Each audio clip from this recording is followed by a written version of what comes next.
ಜೈ ಹಿಂದ್. ಮೊದಲ ಪ್ರಶ್ನೆ ಈ ರೀತಿ ಇದೆ, ಈ ಕೆಳಕಂಡವುಗಳಲ್ಲಿ ರಕ್ತ ಹೆಪ್ಪುಗಟ್ಟಲು ಅನುಕೂಲ ಮಾಡಿಕೊಡುವುದು ಯಾವುದು? ಸರಿಯಾದ ಉತ್ತರ ಆಪ್ಷನ್ ಬಿ, ಬ್ಲಡ್ ಪ್ಲೇಟಲೈಟ್ಸ್. ಬ್ಲಡ್ ಪ್ಲೇಟಲೈಟ್ಸ್ ಅಥವಾ ಕಿರುತಟ್ಟೆ ಅಂತ ಕೂಡ ಕರಿತೀವಿ. ಇದು ರಕ್ತ ಹೆಪ್ಪುಗಟ್ಟಲು ಸಹಾಯ ಮಾಡುತ್ತೆ. Option B is the right answer.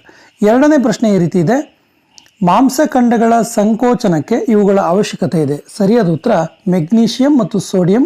Option C is the right answer. ಮಾಂಸಖಂಡಗಳು ಸಂಕೋಚನ ಆಗಬೇಕು ಅಂದರೆ ಮೆಗ್ನೀಷಿಯಂ ಮತ್ತು ಸೋಡಿಯಂನ ಅವಶ್ಯಕತೆ ಇದೆ. Option C is the right answer. ಮೂರನೇ ಪ್ರಶ್ನೆ ಈ ರೀತಿ ಇದೆ, ಕೆಳಗಿನವುಗಳಲ್ಲಿ ವಾಹನ ಮಾಲಿನ್ಯದಿಂದ ಉತ್ಪತ್ತಿಯಾಗೋದು ಯಾವುದು? ಸರಿಯಾದ ಉತ್ತರ option C, hydrogen peroxide. Hydrogen peroxide ಇದು ವಾಹನ ಮಾಲಿನ್ಯದಿಂದ, ವೆಹಿಕಲ್ನಿಂದ ಬಿಡುವಂಥ ಹೊಗೆಗಳಿಂದ ಉತ್ಪತ್ತಿಯಾಗುವಂಥ ಒಂದು ಮಾಲಿನ್ಯಕಾರಕ ಆಗಿದೆ. Option C is the right answer. ನಾಲ್ಕನೇ ಪ್ರಶ್ನೆ ಈ ರೀತಿ ಇದೆ, ವಿದ್ಯುತ್ ಬಲ್ಬ್ನಲ್ಲಿರುವ ಫಿಲಮೆಂಟನ್ನು ಇದರಿಂದ ಮಾಡಲಾಗಿದೆ. ಸರಿಯಾದ ಉತ್ತರ ಆಪ್ಷನ್ ಸಿ, ಟಂಗ್ಸ್ಟನ್. ತುಂಬ ಸರಿ ಕೇಳಿದರೆ. ಟಂಗ್ಸ್ಟನ್ ಈ ತಂತಿಯಿಂದ ವಿದ್ಯುತ್ ಬಲ್ಬ್ನಲ್ಲಿರುವ ಫಿಲಮೆಂಟನ್ನು ಮಾಡಲಾಗುತ್ತೆ. Option C is the right answer. ಐದನೇ ಪ್ರಶ್ನೆ ಈ ರೀತಿ ಇದೆ, ಕಂಪ್ಯೂಟರ್ ಚಿಪ್ಸ್ನಲ್ಲಿ ತಯಾರಿಕೆಯಲ್ಲಿ ಬಳಸುವಂಥ ಮೂಲವಸ್ತು ಯಾವುದು? ಕಂಪ್ಯೂಟರ್ ಚಿಪ್ಸ್ನ ತಯಾರಿಕೆ ಬಳಸುವ ಮೂಲವಸ್ತು ಯಾವುದು ಕೇಳಿದ್ರೆ option B, silicon. Option B is the right answer. ಆರನೇ ಪ್ರಶ್ನೆ ಈ ರೀತಿ ಇದೆ, ಕೆಳಗಿನವುಗಳಲ್ಲಿ PVC ಪೈಪ್ಗಳ ತಯಾರಿಕೆಯಲ್ಲಿ ಉಪಯೋಗಿಸಲ್ಪಡುವ ಘಟಕ ಯಾವುದು? ಸರಿಯಾದ ಉತ್ತರ ಆಪ್ಷನ್ ಸಿ, ವಿನೈಲ್ ಕ್ಲೋರೈಡ್. ನೋಡಿ, PVC ಅಂದರೆ ಅದೇ ವಿನೈಲ್ ಕ್ಲೋರೈಡ್ ಅಂತಲೇ ಅರ್ಥ. ಸೊ ಈ ವಿನೈಲ್ ಕ್ಲೋರೈಡ್ ಅಥವಾ ವಿನೈಲ್ ಕ್ಲೋರೈಡನ್ನು PVC ಪೈಪ್ಗಳ ತಯಾರಿಕೆಯಲ್ಲಿ ಬಳಸಲಾಗುತ್ತೆ. Option C is the right answer. ಏಳನೇ ಪ್ರಶ್ನೆ ಈ ರೀತಿ ಇದೆ, ನೈಲಾನ್ ತಯಾರಿಕೆಯಲ್ಲಿ ಉಪಯೋಗಿಸುವ ವಸ್ತು ಯಾವುದು? ಸರಿಯಾದ ಉತ್ತರ ಆಪ್ಷನ್ ಡಿ, ಕ್ಯಾಪ್ರೋಲ್ಯಾಕ್ಟಮ್. ಇದನ್ನು ನೈಲಾನ್ ತಯಾರಿಕೆಯಲ್ಲಿ ಬಳಸಲಾಗುತ್ತೆ. Option D is the right answer. ಎಂಟನೇ ಪ್ರಶ್ನೆ ಈ ರೀತಿ ಇದೆ, ಬಟ್ಟೆ ಒಗೆಯುವ ಯಂತ್ರವು ಕಾರ್ಯನಿರ್ವಹಿಸುವ ತತ್ವ ಯಾವುದು? ಸರಿಯಾದ ಉತ್ತರ ಆಪ್ಷನ್ ಎ, ಅಪಕೇಂದ್ರಣ. ಅಪಕೇಂದ್ರಣ ತತ್ವದ ಆಧಾರದ ಮೇಲೆ ವಾಷಿಂಗ್ ಮಿಷಿನ್ ಕಾರ್ಯನಿರ್ವಹಿಸುತ್ತೆ. ಇದಕ್ಕೆ ಇನ್ನೊಂದು ಹೆಸರಿನಿಂದ ಕೂಡ ನಾವು ಕರಿತೀವಿ, ಕೇಂದ್ರಾಪಗಾಮಿ ಬಲ. ಈ ತತ್ವದ ಇನ್ನೊಂದು ಹೆಸರು. ಈ ತತ್ವದ ಮೂಲಕ ಕೂಡ ಈ ಬಟ್ಟೆ ಒಗೆಯುವ ಯಂತ್ರ ಅಥವಾ ವಾಷಿಂಗ್ ಮಿಷಿನ್ ಕಾರ್ಯನಿರ್ವಹಿಸುತ್ತೆ. Option A is the right answer. ಒಂಬತ್ತನೇ ಪ್ರಶ್ನೆ ಈ ರೀತಿ ಇದೆ, ಭಾರತದ ಮೊದಲ ಉಪಗ್ರಹ ಆರ್ಯಭಟವನ್ನು ಭೂ ಪ್ರದಕ್ಷಿಣೆ ಕಕ್ಷದಲ್ಲಿ ಸ್ಥಾಪಿಸಿದ ವರ್ಷ ಯಾವುದು? ಸರಿಯಾದ ಉತ್ತರ ಆಪ್ಷನ್ ಬಿ, 1975. 1975ರಲ್ಲಿ ಭಾರತದ ಮೊದಲ ಉಪಗ್ರಹ ಆರ್ಯಭಟವನ್ನು ಭೂ ಪ್ರದಕ್ಷಿಣೆ ಕಕ್ಷದಲ್ಲಿ ಸ್ಥಾಪಿಸಲಾಯಿತು. Option B is the right answer. 10ನೇ ಪ್ರಶ್ನೆ ಈ ರೀತಿ ಇದೆ, ರಿಕ್ಟರ್ ಸ್ಕೇಲ್ ಇದಕ್ಕೆ ಸಂಬಂಧಿಸಿದೆ. ತುಂಬ ಈಸಿಯಾಗಿರೋ ಪ್ರಶ್ನೆ ಕೂಡ ಹೌದಿದು. ಸರಿಯಾದ ಉತ್ತರ ಆಪ್ಷನ್ ಡಿ, ಭೂಕಂಪನಗಳ ಅಳತೆಯನ್ನು ಮಾಡುವಂತಹ ಒಂದು ಸ್ಕೇಲ್ ಇದಾಗಿದೆ, ರಿಕ್ಟರ್ ಸ್ಕೇಲ್. ಇನ್ನು 11ನೇ ಪ್ರಶ್ನೆ ಈ ರೀತಿ ಇದೆ, ಕೆಳಗಿನವುಗಳಲ್ಲಿ ಯಾವುದನ್ನು ರಕ್ತದ ಒತ್ತಡವನ್ನು ಅಳೆಯಲು ಬಳಸಲಾಗುತ್ತೆ? ಸರಿಯಾದ ಉತ್ತರ ಆಪ್ಷನ್ ಎ, ಸ್ಪಿಗ್ಮೋಮಾನೋಮೀಟರ್. ನೋಡಿ, ಸ್ಪಿಗ್ಮೋಮಾನೋಮೀಟರನ್ನು ರಕ್ತದ ಒತ್ತಡವನ್ನು, BP ಬ್ಲಡ್ ಪ್ರೆಷರನ್ನು ಅಳೆಯಲು ಬಳಸಲಾಗುತ್ತೆ. Option A is the right answer. 12ನೇ ಪ್ರಶ್ನೆ ಈ ರೀತಿ ಇದೆ, ಅನಿಮಿಯಾ ಇದರ ಕೊರತೆಯಿಂದ ಉಂಟಾಗುತ್ತೆ. ಅನಿಮಿಯಾ ಎನ್ನುವಂಥ ರೋಗ ಯಾವ ವಿಟಮಿನ್ ಕೊರತೆಯಿಂದ ಉಂಟಾಗುತ್ತೆ ಕೇಳಿದ್ರೆ option D is the right answer, vitamin B12ನ ಕೊರತೆಯಿಂದ ಅನಿಮಿಯಾ ರೋಗ ಉಂಟಾಗುತ್ತೆ. Option D is the right answer. ಇನ್ನು 13ನೇ ಪ್ರಶ್ನೆ ಈ ರೀತಿ ಇದೆ, ಕಪ್ಪೆಗಳು ಯಾವ ಪ್ರಾಣಿ ವರ್ಗಕ್ಕೆ ಸೇರುತ್ತೆ? ಸರಿಯಾದ ಉತ್ತರ ಕಪ್ಪೆಗಳು ದ್ವಿಚರ ಈ ಪ್ರಾಣಿ ವರ್ಗಕ್ಕೆ ಸೇರುತ್ತೆ. ದ್ವಿಚರಗಳ ಪ್ರಾಣಿ ವರ್ಗಕ್ಕೆ ಸೇರುತ್ತೆ. ದ್ವಿಚರ ಅಂದರೆ ಭೂ ಮತ್ತು ಜಲವಾಸಿ ಎರಡೂ ಕಡೆ ವಾಸ ಮಾಡುವಂಥ ಚರಗಳಿಗೆ ದ್ವಿಚರ ಅಂತ ಕರಿತೀವಿ. ಕಪ್ಪೆಗಳು ಈ ದ್ವಿಚರಕ್ಕೆ ಸಂಬಂಧಪಟ್ಟಂಥ ಒಂದು ಪ್ರಾಣಿ ವರ್ಗಕ್ಕೆ ಸೇರುತ್ತೆ. 14ನೇ ಪ್ರಶ್ನೆ ಈ ರೀತಿ ಇದೆ, ಸೂರ್ಯನ ಬೆಳಕಿನ ವರ್ಣಪಟದಲ್ಲಿ 7 ಬಣ್ಣಗಳಿದ್ದಾವೆ. ಹಾಗಾದರೆ ಮಧ್ಯದಲ್ಲಿರುವ ಬಣ್ಣ ಯಾವುದು? ಸರಿಯಾದ ಉತ್ತರ ಆಪ್ಷನ್ ಬಿ, ಹಸಿರು ಬಣ್ಣ. ನೋಡಿ, ಈ ಸೂರ್ಯನಲ್ಲಿರುವ ಬಣ್ಣವನ್ನು ನಾವು ಈ ರೀತಿ ಸೂತ್ರದ ಮೂಲಕ ಹೇಳ್ಬೋದು, ವಿಬ್ಗೊಯಾರ್ ಅಂತೇಳಿ ಬರೆದಾಗ ವೈಲೆಟ್, ಇಂಡಿಗೋ, ಬ್ಲೂ, ಮಧ್ಯದಲ್ಲಿ ಗ್ರೀನ್, ನಂತರ ಯೆಲ್ಲೋ, ಆರೆಂಜ್ ಮತ್ತು ರೆಡ್ ಈ ಕಲರ್ ಬರುತ್ತೆ. ಸೊ ಮಧ್ಯದಲ್ಲಿರುವ ಬಣ್ಣ ಯಾವುದು ಕೇಳಿದ್ರೆ ನಾವು ಹಸಿರು ಅಥವಾ ಗ್ರೀನ್ ಅಂತೇಳಿ ಹೇಳಬೇಕಾಗುತ್ತೆ. Option B is the right answer. ಇನ್ನು 15ನೇ ಪ್ರಶ್ನೆ ಈ ರೀತಿ ಇದೆ, ಗೃಹ ಬಳಕೆಗೆ ಸರಬರಾಜು ಆಗುವ ವಿದ್ಯುತ್ತಿನ ವೋಲ್ಟೇಜ್ ಎಷ್ಟಿರುತ್ತೆ? ಸೊ ಸರಿಯಾದ ಉತ್ತರ ಆಪ್ಷನ್ ಸಿ, 220 ವ್ಯಾಕ್ ಇರುತ್ತೆ, 220 VAC ಇರುತ್ತೆ. Option C is the right answer. 16ನೇ ಪ್ರಶ್ನೆ ಈ ರೀತಿ ಇದೆ, ಕೆಳಗಿನವುಗಳಲ್ಲಿ ಯಾವುದು ಹೆಚ್ಚಿನ ಶಾಖವನ್ನು ವೇಗವಾಗಿ ವಹನಿಸುತ್ತೆ? ಸೊ ಸರಿಯಾದ ಉತ್ತರ 16ನೇ ಪ್ರಶ್ನೆಗೆ ಸರಿಯಾದ ಉತ್ತರ ತಾಮ್ರ. Option D is the right answer. ಆ ಕಾರಣಕ್ಕಾಗಿಯೇ ವಿದ್ಯುತ್ ಉಪಕರಣಗಳಲ್ಲಿ ಅಂದರೆ ವಿದ್ಯುತ್ ವೈರ್ನಲ್ಲಿ, ವಿದ್ಯುತ್ ತಂತಿಗಳಲ್ಲಿ, ಸಾಮಾನ್ಯವಾಗಿ ವಿದ್ಯುತ್ ವೈರ್ನಲ್ಲಿ ತಾಮ್ರವನ್ನು ಉಪಯೋಗಿಸಲಾಗುತ್ತೆ. ಕಾರಣ ಹೆಚ್ಚಿನ ಶಾಖವನ್ನು ವೇಗವಾಗಿ ವಹಿಸುವ ಕಾರಣಕ್ಕೆ. Option D is the right answer. 17ನೇ ಪ್ರಶ್ನೆ ಈ ರೀತಿ ಇದೆ, ಮೆದುಳಿನ ಅತ್ಯಂತ ದೊಡ್ಡ ಭಾಗ ಯಾವುದು? ಸರಿಯಾದ ಉತ್ತರ ಆಪ್ಷನ್ ಸಿ ಮುಮ್ಮೆದುಳು. ಮುಮ್ಮೆದುಳು ಮೆದುಳಿನ ಅತ್ಯಂತ ದೊಡ್ಡ ಭಾಗ ಆಗಿದೆ. ತುಂಬ ಸರಿ ಕೇಳಿರುವ ಪ್ರಶ್ನೆ ಕೂಡ ಹೌದು. 18ನೇ ಪ್ರಶ್ನೆ ಈ ರೀತಿ ಇದೆ, ಹಿಮೋಗ್ಲೋಬಿನ್ ಅಣುವಿನಲ್ಲಿ ಯಾವ ಲೋಹದ ಪರಮಾಣು ಇರುತ್ತೆ? ಸರಿಯಾದ ಉತ್ತರ ಆಪ್ಷನ್ ಬಿ ಕಬ್ಬಿಣ. ಹಿಮೋಗ್ಲೋಬಿನ್, ರಕ್ತದಲ್ಲಿನ ಹಿಮೋಗ್ಲೋಬಿನ್ನಲ್ಲಿ ಕಬ್ಬಿಣದ ಅಂಶ, ಕಬ್ಬಿಣ ಲೋಹದ ಪರಮಾಣು ಇರುತ್ತೆ. Option B is the right answer. ಆತ್ಮೀಯ ಸ್ಪರ್ಧಾರ್ಥಿಗಳೇ, ಇದು ವಿಜ್ಞಾನ ಪ್ರಶ್ನೋತ್ತರ ಸರಣಿ 500 ಪ್ರಶ್ನೆಗಳ ಒಂದು ಮೆಗಾ ಸರಣಿಯ ಮೊದಲ ಭಾಗ. ಈ ಭಾಗದಲ್ಲಿ ನಾವು 125 ಪ್ರಶ್ನೆಗಳನ್ನು ನೋಡ್ತೀವಿ ಮತ್ತು ಮುಂದಿನ ಭಾಗದಲ್ಲಿ ಉಳಿದೆಲ್ಲ ಅಂಶಗಳನ್ನು ನೋಡೋಣ ಅಂತ ಹೇಳ್ತಾ 19ನೇ ಪ್ರಶ್ನೆಗೆ ಹೋಗೋಣ. 19ನೇ ಪ್ರಶ್ನೆ ಈ ರೀತಿ ಇದೆ, ಮಾನವನ ದೇಹದ ಸಾಮಾನ್ಯ ಉಷ್ಣತೆ ಎಷ್ಟು? ಫ್ಯಾರನ್ಹೀಟ್ಗಳಲ್ಲಿ ಮಾನವನ ದೇಹದ ಸಾಮಾನ್ಯ ಉಷ್ಣತೆ ಎಷ್ಟು? ಸರಿಯಾದ ಉತ್ತರ 98.4 ಡಿಗ್ರಿ ಫ್ಯಾರನ್ಹೀಟ್. ಯಾಕೆ ನಾವು ಇದನ್ನ ಫ್ಯಾರನ್ಹೀಟಲ್ಲಿ ಸಾಮಾನ್ಯವಾಗಿ ಅಳಿತೀವಿ ಕೇಳಿದ್ರೆ, ವೈದ್ಯಕೀಯ ಉಷ್ಣತಾ ಮಾಪಕ ಇದೆಯಲ್ಲ, ವೈದ್ಯಕೀಯ ಉಷ್ಣತಾ ಮಾಪಕ, ಡಾಕ್ಟರ್ಗಳು ಬಳಸುವಂತಹ ಉಷ್ಣತಾ ಮಾಪಕ ಇದೆಯಲ್ಲ, ಇದು ಫ್ಯಾರನ್ಹೀಟ್ ಸ್ಕೇಲ್ನಿಂದ ಕೂಡಿರುತ್ತೆ. ಫ್ಯಾರನ್ಹೀಟ್ ಸ್ಕೇಲ್ ಅಲ್ಲದೆ ಕೆಲ್ವಿನ್ ಮತ್ತು ಸೆಲ್ಸಿಯಸ್ ಸ್ಕೇಲ್ ಕೂಡ ಇದ್ದಾವೆ, ಅದನ್ನು ಇಲ್ಲಿ ಬಳಕೆ ಮಾಡಲಾಗಲ್ಲ. ಹಾಗಾಗಿ ಮಾನವನ ದೇಹದ ಸಾಮಾನ್ಯ ಉಷ್ಣತೆ ಫ್ಯಾರನ್ಹೀಟ್ಗಳಲ್ಲೇ ಅಳಿತೀವಿ ಮತ್ತು ಎಷ್ಟಿರುತ್ತೆ ಕೇಳಿದ್ರೆ 98.4 ಡಿಗ್ರಿ ಫ್ಯಾರನ್ಹೀಟ್ ಇರುತ್ತೆ. Option D is the right answer. ಇನ್ನು 20ನೇ ಪ್ರಶ್ನೆ ಈ ರೀತಿ ಇದೆ, ಸುಟ್ಟ ಸುಣ್ಣಕ್ಕೆ ನೀರನ್ನು ಸೇರಿಸಿದಾಗ ದೊರೆಯುವ ವಸ್ತು ಯಾವುದು? ನೋಡಿ, ಇಲ್ಲಿ ಕೊಟ್ಟಿರುವಂಥ ಯಾವ ಆಪ್ಷನ್ ಕೂಡ ಅಲ್ಲ, ಮೇಲಿನ ಯಾವುದೂ ಅಲ್ಲ, ಇಲ್ಲಿ ಮೇಲಿನ ಯಾವುದೂ ಅಲ್ಲ, ಎಲ್ಲವೂ ಆಗಿದೆ. ಅದು ಆ್ಯಕ್ಚುಲಿ ಯಾವುದು ಅಲ್ಲ ಆಗಬೇಕು. ಅಮೋನಿಯಂ ನೈಟ್ರೇಟ್ ಆಗಲಿ, ಸೀಸದ ನೈಟ್ರೇಟ್ ಆಗಲಿ, ಪೊಟ್ಯಾಷಿಯಂ ನೈಟ್ರೇಟ್ ಆಗಲಿ ಸುಟ್ಟ ಸುಣ್ಣಕ್ಕೆ ನೀರನ್ನು ಸೇರಿಸಿದಾಗ ದೊರೆಯಲ್ಲ. ಹಾಗಾದರೆ ಏನು ದೊರೆಯುತ್ತೆ ಕೇಳಿದ್ರೆ ಕ್ಯಾಲ್ಶಿಯಂ ಹೈಡ್ರಾಕ್ಸೈಡ್ ದೊರೆಯುತ್ತೆ. Very important. ಕ್ಯಾಲ್ಶಿಯಂ ಹೈಡ್ರಾಕ್ಸೈಡ್ ಸುಟ್ಟ ಸುಣ್ಣಕ್ಕೆ ನೀರನ್ನು ಸೇರಿಸೋದ್ರಿಂದ ದೊರೆಯುವಂಥ ವಸ್ತುವಾಗಿದೆ. ಇಲ್ಲಿ ಯಾವುದು ಅಲ್ಲ ಅಂತೇಳಿ ನಾವು ಟಿಕ್ ಮಾಡಬೇಕಾಗುತ್ತೆ. 21ನೇ ಪ್ರಶ್ನೆ ಈ ರೀತಿ ಇದೆ, ವಾಷಿಂಗ್ ಸೋಡಾ ಅಂದರೆ ಏನು? ವಾಷಿಂಗ್ ಸೋಡಾದ ರಾಸಾಯನಿಕ ಹೆಸರೇನು? ವಾಷಿಂಗ್ ಸೋಡಾವನ್ನು ನಾವು ಏನಂತ ಕರಿತೀವಿ ಕೇಳಿದ್ರೆ sodium carbonate. Option A is the right answer. 22ನೇ ಪ್ರಶ್ನೆ ಈ ರೀತಿ ಇದೆ, ವಿಮಾನಗಳಲ್ಲಿ ಎತ್ತರವನ್ನು ಕಂಡುಹಿಡಿಯಲು ಬಳಸುವಂತಹ ಒಂದು ಸಾಧನ ಯಾವುದು? ಸರಿಯಾದ ಉತ್ತರ ಆಪ್ಷನ್ ಎ ಅಲ್ಟಿಮೀಟರ್. ಅಲ್ಟಿಮೀಟರ್ನ ವಿಮಾನಗಳಲ್ಲಿ ಎತ್ತರವನ್ನು ಕಂಡುಹಿಡಿಯಲು ಬಳಸುವಂಥ ಸಾಧನ ಆಗಿದೆ. 23ನೇ ಪ್ರಶ್ನೆ ಈ ರೀತಿ ಇದೆ, ವಜ್ರದ ಪ್ರಮುಖ ಘಟಕಾಂಶ ಯಾವುದು? ಸರಿಯಾದ ಉತ್ತರ ಆಪ್ಷನ್ ಡಿ ಇಂಗಾಲ. ಇಂಗಾಲದ ಬಹುರೂಪಗಳಲ್ಲಿ ವಜ್ರ ಕೂಡ ಒಂದು. Option D is the right answer. 24ನೇ ಪ್ರಶ್ನೆ ಈ ರೀತಿ ಇದೆ, ಹತ್ತಿಯ ಮುಖ್ಯ ಘಟಕಾಂಶ ಯಾವುದು? ಸರಿಯಾದ ಉತ್ತರ ಆಪ್ಷನ್ ಬಿ ಸೆಲ್ಯುಲಸ್. ಹತ್ತಿಯಲ್ಲಿರುವಂತಹ ಪ್ರಮುಖ ಘಟಕಾಂಶ cellulose. Option B is the right answer. 25ನೇ ಪ್ರಶ್ನೆ ಈ ರೀತಿ ಇದೆ, ಕೆಳಗಿನವುಗಳಲ್ಲಿ ಯಾವುದು ಕಾಂತ ವಸ್ತು ಅಲ್ಲ? 25ನೇ ಪ್ರಶ್ನೆಗೆ ಸರಿಯಾದ ಉತ್ತರ ಆಪ್ಷನ್ ಡಿ ಚಿನ್ನ. ಚಿನ್ನ ಇದು ಅಕಾಂತೀಯ ವಸ್ತು, ಕಾಂತ ವಸ್ತು ಅಲ್ಲ. Option D is the right answer. 26ನೇ ಪ್ರಶ್ನೆ ಈ ರೀತಿ ಇದೆ, ಶತಮಾನದ ತಂತ್ರಜ್ಞಾನ ಅಂತೇಳಿ ಯಾವುದನ್ನು ಭಾವಿಸಲಾಗಿದೆ? ಸರಿಯಾದ ಉತ್ತರ ಮಾಹಿತಿ ತಂತ್ರಜ್ಞಾನ. Option B is the right answer. ಮಾಹಿತಿ ತಂತ್ರಜ್ಞಾನವನ್ನು ಶತಮಾನದ ತಂತ್ರಜ್ಞಾನ ಅಂತೇಳಿ ನಾವು ಕನ್ಸಿಡರ್ ಮಾಡ್ತೀವಿ. Option B is the right answer. 27ನೇ ಪ್ರಶ್ನೆ ಈ ರೀತಿ ಇದೆ, ಕಪ್ಪೆಯ ಒಟಗೊಟ್ಟುವಿಕೆ. ಸಾಮಾನ್ಯವಾಗಿ ಮಳೆಗಾಲ ಪ್ರಾರಂಭದಲ್ಲಿ ಕಪ್ಪೆ ಒಟಗೊಟ್ಟುತ್ತೆ. ಕಪ್ಪೆ ಒಟಗೊಟ್ಟೋದು ನಾವು ಕೇಳ್ತೀವಿ. ಅದಕ್ಕೆ ಕಾರಣ ಏನು? ಹಸಿವಿನ ಕೂಗ ಅಥವಾ ಮಿಲನಕ್ಕಾಗಿ ಸಂಗಾತಿಯ ಕರೆಯುವ ಕೂಗ, ಅಪಾಯ ಸೂಚಿಸುವ ಕೂಗ, ಮಳೆ ಬರುವುದನ್ನು ಸೂಚಿಸುತ್ತೋ? ಸಾಮಾನ್ಯವಾಗಿ ನಮ್ಗೆ ಇದು ಅನಿಸುತ್ತೆ, ಮಳೆ ಬರೋದನ್ನು ಸೂಚಿಸೋದಕ್ಕೆ ಅದು ಕೂಗುತ್ತೆ ಅನಿಸುತ್ತೆ. ಬಟ್ ಸರಿಯಾದ ಉತ್ತರ ಮಿಲನಕ್ಕಾಗಿ ಸಂಗಾತಿಯನ್ನು ಕರೆಯುವ ಕೂಗದು. ಈ ಸಂದರ್ಭದಲ್ಲಿ ಅವು ಮಿಲನಕ್ಕೋಸ್ಕರ ಸಂಗಾತಿಗಳನ್ನು ಕರೆಯೋದಕ್ಕೋಸ್ಕರ ಗಂಡು ಕಪ್ಪೆಗಳು ಸಾಮಾನ್ಯವಾಗಿ ಒಟ್ಟುಗೂಡ್ತವೆ. Option B is the right answer. 28ನೇ ಪ್ರಶ್ನೆ ಈ ರೀತಿ ಇದೆ, ಕಾಮಲೆ ಇದಕ್ಕೆ ಸಂಬಂಧಿಸಿದಂತಹ ಕಾಯಿಲೆ ಆಗಿದೆ. ಕಾಮಲೆ ರೋಗ ಯಾವುದಕ್ಕೆ ಸಂಬಂಧಪಟ್ಟಿದ್ದ ಕಾಯಿಲೆ ಅಂತ ಕೇಳಿದ್ರೆ ಲಿವರಿಗೆ ಸಂಬಂಧಪಟ್ಟದ ಕಾಯಿಲೆ. Option D is the right answer.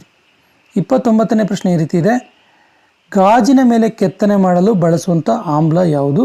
29ನೇ ಸರಿಯಾದ ಉತ್ತರ ಆಪ್ಷನ್ ಎ HF. ಈ ಆಮ್ಲವನ್ನು ಗಾಜಿನ ಮೇಲೆ ಕೆತ್ತನೆ ಮಾಡಲು ಬಳಸಲಾಗುತ್ತೆ. 30ನೇ ಪ್ರಶ್ನೆ ಈ ರೀತಿ ಇದೆ, ಮದ್ಯಸಾರ ಮತ್ತು ನೀರನ್ನು ಬೇರ್ಪಡಿಸುವಂಥ ಪ್ರಕ್ರಿಯೆಗೆ ನಾವು ಏನಂತ ಕರಿತೀವಿ? ಸರಿಯಾದ ಉತ್ತರ ನೋಡಿ, ಸರಿಯಾದ ಉತ್ತರ ಇದಕ್ಕೆ 30ನೇ ಪ್ರಶ್ನೆಗೆ ಸರಿಯಾದ ಉತ್ತರ ಆಪ್ಷನ್ ಬಿ, ಫ್ರ್ಯಾಕ್ಷನಲ್ ಬಟ್ಟಿ ಇಳಿಸುವಿಕೆ. ಮದ್ಯಸಾರ ಮತ್ತು ನೀರನ್ನು ಬೇರ್ಪಡಿಸುವಂಥ ಪ್ರಕ್ರಿಯೆಗೆ ಫ್ರ್ಯಾಕ್ಷನಲ್ ಬಟ್ಟಿ ಇಳಿಸುವಿಕೆ ಅಂತ ಕರಿತೀವಿ. Option B is the right answer. 31ನೇ ಪ್ರಶ್ನೆ ಈ ರೀತಿ ಇದೆ, ಕೀಟನಾಶಕವಾಗಿ ಬಳಸುವ ಸಾವಯವ ಸಂಯುಕ್ತ ಯಾವುದು? ನೋಡಿ, ಕೀಟನಾಶಕವಾಗಿ ಬಳಸುವಂತಹ ಸಾವಯವ ಸಂಯುಕ್ತ ಯಾವುದು ಕೇಳಿದ್ರೆ gammexane. Option C is the right answer, gammexane, very important.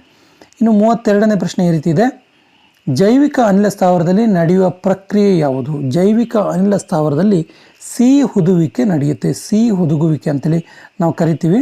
ನೋಡಿ, ಸಿಹಿ ಹುದುವಿಕೆ ಪ್ರಕ್ರಿಯೆ ಜೈವಿಕ ಅನಿಲ ಸ್ಥಾವರದಲ್ಲಿ ನಡೆಯುವಂಥ ಪ್ರಕ್ರಿಯೆಯಾಗಿದೆ. ಇನ್ನು 33ನೇ ಪ್ರಶ್ನೆ ಈ ರೀತಿ ಇದೆ, ನೀರಿನಲ್ಲಿರುವ ಗಾಳಿಯ ಗುಳ್ಳೆಯು ಹೊಳೆಯಲು ಕಾರಣ ಏನು? ನೀರಿನಲ್ಲಿರುವಂಥ ಗಾಳಿ ಗುಳ್ಳೆಗಳು ಹೊಳಿತಾ ಇರ್ತವೆ, ಅದಕ್ಕೆ ಕಾರಣ ಏನು ಅಂತೇಳಿ ಸರಿಯಾದ ಉತ್ತರ ಆಪ್ಷನ್ ಬಿ, ಸಂಪೂರ್ಣ ಆಂತರಿಕ ಪ್ರತಿಫಲನ. Very important, option B is the right answer. ಇನ್ನು 34ನೇ ಪ್ರಶ್ನೆ ಈ ರೀತಿ ಇದೆ, ವಾತಾವರಣದಲ್ಲಿ ಕೆಳಗಿನ ಯಾವ ಅಂಶ ಹೆಚ್ಚಾಗಿ ಇರುತ್ತೆ? ಸರಿಯಾದ ಉತ್ತರ ವಾತಾವರಣದಲ್ಲಿ ಸಾರಜನಕ ಅತ್ಯಂತ ಹೆಚ್ಚಾಗಿ ಕಂಡುಬರುತ್ತೆ. Option B is the right answer. 35ನೇ ಪ್ರಶ್ನೆ ಈ ರೀತಿ ಇದೆ, ಜೆಟ್ ವಿಮಾನದ ಕಾರ್ಯನಿರ್ವಹಣೆ ನ್ಯೂಟನ್ನ ಈ ನಿಯಮಕ್ಕೆ ಸಂಬಂಧಿಸಿದೆ. ಸರಿಯಾದ ಉತ್ತರ ನ್ಯೂಟನ್ ಚಲನೆಯ 3ನೇ ನಿಯಮ. Option C is the right answer. Jet ವಿಮಾನ ಇದರ ಒಂದು ನಿಯಮದ ಮೂಲಕ ಕಾರ್ಯನಿರ್ವಹಣೆ ಮಾಡುತ್ತೆ. ನ್ಯೂಟನ್ ಚಲನೆಯ 3ನೇ ನಿಯಮ. Option C is the right answer. 36ನೇ ಪ್ರಶ್ನೆ ಈ ರೀತಿ ಇದೆ, ತೆಳು ಸೋಪಿನ ಪೊರೆಯಲ್ಲಿನ ಬಣ್ಣವು ಹಗಲಿನಲ್ಲಿ ಕಾಣುತ್ತೆ. ತೆಳು ಸೋಪಿನ ಪೊರೆಯಲ್ಲಿರುವಂಥ ಬಣ್ಣ ಹಗಲಿನಲ್ಲಿ ಕಾಣುತ್ತೆ. ಇದಕ್ಕೆ ಕಾರಣ ಏನು? ಅಥವಾ ಇದಕ್ಕೆ ನಾವು ಏನಂತ ಕರಿತೀವಿ ಕೇಳಿದ್ರೆ ಬೆಳಕಿನ ವ್ಯತೀಕರಣ ಅಂತ ಕರಿತೀವಿ. Option D is the right answer. ಇನ್ನು 37ನೇ ಪ್ರಶ್ನೆ ಈ ರೀತಿ ಇದೆ, ನೈಸರ್ಗಿಕ ಹಸಿರುಮನೆ ಪರಿಣಾಮದ 80% ಈ ಅನಿಲದಿಂದ ಉಂಟಾಗುತ್ತೆ. 37ನೇ ಪ್ರಶ್ನೆಗೆ ಸರಿಯಾದ ಉತ್ತರ carbon dioxide. Option A is the right answer. Carbon ಡೈಆಕ್ಸೈಡ್ನ ಕಾರಣದಿಂದಾಗಿ ನೈಸರ್ಗಿಕವಾಗಿರುವಂಥ ಹಸಿರುಮನೆ ಪರಿಣಾಮದ 80% ಈ ಅನಿಲದಿಂದನೇ ಉಂಟಾಗುತ್ತೆ. 38ನೇ ಪ್ರಶ್ನೆ ಈ ರೀತಿ ಇದೆ, ಮಳೆಯ ಹನಿಯು ದುಂಡಾಗಿರಲು ಕಾರಣ ಏನು? ಸರಿಯಾದ ಉತ್ತರ ಆಪ್ಷನ್ ಡಿ, ನೀರಿನ ಮೇಲ್ಮೈ ಸೆಳೆತ. ನೀರಿನ ಮೇಲ್ಮೈ ಸೆಳೆತದ ಕಾರಣದಿಂದಾಗಿ ಮಳೆಯ ಹನಿ ಸಾಮಾನ್ಯವಾಗಿ ಈ ರೀತಿ ದುಂಡಾಗಿ ಇರುತ್ತೆ. 39ನೇ ಪ್ರಶ್ನೆ ಈ ರೀತಿ ಇದೆ, ಸಮೀಪ ದೃಷ್ಟಿ ದೋಷ ಇರುವ ವ್ಯಕ್ತಿಯಲ್ಲಿ ಬಿಂಬವು ಅವನ ಅಥವಾ ಅವಳ ಕಣ್ಣಲ್ಲಿ ಎಲ್ಲಿ ಮೂಡುತ್ತೆ ಅಂತೇಳಿ 39ನೇ ಪ್ರಶ್ನೆಗೆ ಸರಿಯಾದ ಉತ್ತರ ಆಪ್ಷನ್ ಎ, ರೆಟಿನಾದ ಮುಂಭಾಗದಲ್ಲಿ ಮೂಡುತ್ತೆ. ರೆಟಿನಾದ ಮುಂಭಾಗದಲ್ಲಿ ಮೂಡುವ ಕಾರಣಕ್ಕೆ ಅವರಿಗೆ ದೂರದಲ್ಲಿರುವಂಥ ವಸ್ತುಗಳು ಕಾಣಲ್ಲ. ನೋಡಿ, ಸಮೀಪ ದೃಷ್ಟಿ ದೋಷ ಅಂದರೆ ದೂರದಲ್ಲಿರುವ ವಸ್ತುಗಳು ಕಾಣದೇ ಇರೋದು, ಸಮೀಪದಲ್ಲಿರುವ ವಸ್ತುಗಳು ಕಾಣದೇ ಇರೋದಲ್ಲ. ಇದಕ್ಕೊಂದು ಸೂತ್ರ ಇದೆ, ಸನಿದಪ ಅಂತೇಳಿ. ಏನಿದು ಸೂತ್ರ ಕೇಳಿದ್ರೆ, ಸಮೀಪ ದೃಷ್ಟಿ ದೋಷ ಇರೋವರಿಗೆ ನಿವಾರಣೆಗಾಗಿ ನಿಮ್ನ ಮಸೂರವನ್ನು, ದೂರದೃಷ್ಟಿ ದೋಷ ಇರುವ ನಿವಾರಣೆಗಾಗಿ ಪೀನ ಮಸೂರವನ್ನು ಬಳಸಲಾಗುತ್ತೆ. ಇದು ಕೂಡ ನೀವು ನೆನಪಿಸ್ಕೊಳ್ಬೋದು, ತುಂಬ ಪರೀಕ್ಷೆಯಲ್ಲಿ ಕೇಳಿದ್ದಾರೆ. ಇನ್ನು 40ನೇ ಪ್ರಶ್ನೆ ಈ ರೀತಿ ಇದೆ, ಸಾಗರದ ಆಳವನ್ನು ಅಳೆಯುವಂಥ ಮಾಪಕ ಯಾವುದು? ಸರಿಯಾದ ಉತ್ತರ ಆಪ್ಷನ್ ಡಿ, ಗಹನ ಮಾಪಕ. ಗಹನ ಮಾಪಕವನ್ನು ಸಾಗರದ ಆಳವನ್ನು ಅಳೆಯಲು ಬಳಸಲಾಗುತ್ತೆ. Option D is the right answer. 41ನೇ ಪ್ರಶ್ನೆ ಈ ರೀತಿ ಇದೆ, ಬಟ್ಟೆ ತೊಳೆಯುವ ಸೋಪಿನಲ್ಲಿ ಇರೋದು ಯಾವುದು? ಬಟ್ಟೆ ತೊಳೆಯುವಂಥ ಸೋಪಿನಲ್ಲಿ ಯಾವ ಅಂಶ ಇರುತ್ತೆ ಕೇಳಿದ್ರೆ ಸರಿಯಾದ ಉತ್ತರ ಕೊಬ್ಬಿನಾಮ್ಲದ ಸೋಡಿಯಂ ಲವಣ. ಕೊಬ್ಬಿನಾಮ್ಲದ ಸೋಡಿಯಂ ಲವಣ ಇದೆಯಲ್ಲ, ಇದು ಬಟ್ಟೆ ತೊಳೆಯುವಂಥ ಸೋಪಿನಲ್ಲಿರುತ್ತೆ. Option B is the right answer. 42ನೇ ಪ್ರಶ್ನೆ ಈ ರೀತಿ ಇದೆ, ಚೇಳಿನಲ್ಲಿ ಉಸಿರಾಟ ಈ ಮೂಲಕ ನಡೆಯುತ್ತೆ. ಸರಿಯಾದ ಉತ್ತರ ಆಪ್ಷನ್ ಸಿ, ಬುಕ್ ಲಂಗ್ಸ್. ನೋಡಿ, ಚೇಳಿನಲ್ಲಿರುವಂತಹ ಲಂಗ್ಸ್, ಶ್ವಾಸಕೋಶಕ್ಕೆ ಬುಕ್ ಲಂಗ್ಸ್ ಅಂತ ಕರೀತಾರೆ. Very important. ಈ ಬುಕ್ ಲಂಗ್ಸ್ನ ಮೂಲಕವೇ ಚೇಳಿನಲ್ಲಿ ಉಸಿರಾಟ ನಡೆಯುವಂಥದ್ದು. ಇನ್ನು 43ನೇ ಪ್ರಶ್ನೆ ಈ ರೀತಿ ಇದೆ, ಇದು ಕೀಟಾಹಾರಿ ಸಸ್ಯಕ್ಕೆ ಉದಾಹರಣೆಯಾಗಿದೆ. ಸರಿಯಾದ ಉತ್ತರ option A, pitcher plant. Pitcher plant ಅನ್ನುವಂಥ ಒಂದು ಸಸ್ಯ ಕೀಟಾಹಾರಿ ಸಸ್ಯಕ್ಕೆ ಉದಾಹರಣೆಯಾಗಿದೆ. 44ನೇ ಪ್ರಶ್ನೆ ಈ ರೀತಿ ಇದೆ, ಸಸಿ ಕಾಯದ ವಾಯುವಿಕೆ ಭಾಗಗಳಿಂದ ನೀರು, ಸಸ್ಯದ ವಾಯುವಿಕೆ ಭಾಗಗಳಿಂದ ನೀರು ಹೆಚ್ಚಿಗೆ ಆವಿಯಾಗುವಿಕೆಯ ಕ್ರಿಯೆಯನ್ನು ಏನಂತ ಕರಿತೀವಿ? ಸರಿಯಾದ ಉತ್ತರ ಆಪ್ಷನ್ ಬಿ, ಬಾಷ್ಪ ವಿಸರ್ಜನೆ. ಬಾಷ್ಪ ವಿಸರ್ಜನೆ ಅಂದರೆ ವಾಯುವಿಕೆ ಭಾಗಗಳಿಂದ ನೀರು ಹೆಚ್ಚಿಗೆ ಆವಿಯಾಗೋದು. Option B is the right answer. 45ನೇ ಪ್ರಶ್ನೆ ಈ ರೀತಿ ಇದೆ, ನಿದ್ರಾ ರೋಗಕ್ಕೆ ವಾಹಕ ಅಥವಾ ನಿದ್ರಾ ರೋಗಕ್ಕೆ ಕಾರಣವಾಗುವಂಥ ಒಂದು ವಾಹಕ ಯಾವುದು ಕೇಳಿದ್ರೆ ಸರಿಯಾದ ಉತ್ತರ ಸಿಟ್ಸಿ ಎನ್ನುವಂಥ ನೋಣ. Option B is the right answer. Tsetse ನೊಣ ನಿದ್ರಾ ರೋಗಕ್ಕೆ ವಾಹಕವಾಗಿದೆ. 46ನೇ ಪ್ರಶ್ನೆ ಈ ರೀತಿ ಇದೆ, ತರಂಗ ಆವರ್ತನವನ್ನು ಅಳೆಯುವ ಏಕಮಾನ ಯಾವುದು? ಸರಿಯಾದ ಉತ್ತರ ಆಪ್ಷನ್ ಡಿ ಹರ್ಟ್ಸ್. ತರಂಗದ ಆವರ್ತನವನ್ನು ಅಳೆಯುವಂಥ ಏಕಮಾನ ಹರ್ಟ್ಸ್ ಆಗಿರುತ್ತೆ. Option D is the right answer. 47ನೇ ಪ್ರಶ್ನೆ ಈ ರೀತಿ ಇದೆ, ಸಮತಲ ದರ್ಪಣದಲ್ಲಿ ಮೂಡುವ ಪ್ರತಿಬಿಂಬ ಎಲ್ಲಿ ಮೂಡುತ್ತೆ ಮತ್ತು ಯಾವ ರೀತಿಯ ಪ್ರತಿಬಿಂಬ ಆಗಿರುತ್ತೆ? ಸರಿಯಾದ ಉತ್ತರ ಆಪ್ಷನ್ ಡಿ ದರ್ಪಣದ ಹಿಂಭಾಗದಲ್ಲಿ ಮೂಡುವಂತಹ ನಿತ್ಯ ಪ್ರತಿಬಿಂಬ ಆಗಿದೆ. ದರ್ಪಣದ ಹಿಂಭಾಗದಲ್ಲಿ ಮೂಡುವಂತಹ ನಿತ್ಯ ಪ್ರತಿಬಿಂಬ ಆಗಿದೆ. Option D is the right answer. 48ನೇ ಪ್ರಶ್ನೆ ಈ ರೀತಿ ಇದೆ, ಕೆಳಗಿನ ಯಾವ ನೀರು ಶುದ್ಧೀಕರಣದ ತಂತ್ರಜ್ಞಾನ ಕುಡಿಯುವ ನೀರಿನಿಂದ ಖನಿಜಗಳನ್ನು ಪ್ರತ್ಯೇಕಿಸುತ್ತೆ? ನೋಡಿ, ಇದು ತುಂಬ ಮಾಡರ್ನ್ ಆಗಿರುವಂತಹ ಒಂದು ಫಿಲ್ಟರ್ಗಳಲ್ಲಿ ಬಳಸಲಾಗುತ್ತೆ. ಸರಿಯಾದ ಉತ್ತರ ಆಪ್ಷನ್ ಬಿ ಅಲ್ಟ್ರಾ ಫಿಲ್ಟ್ರೇಷನ್.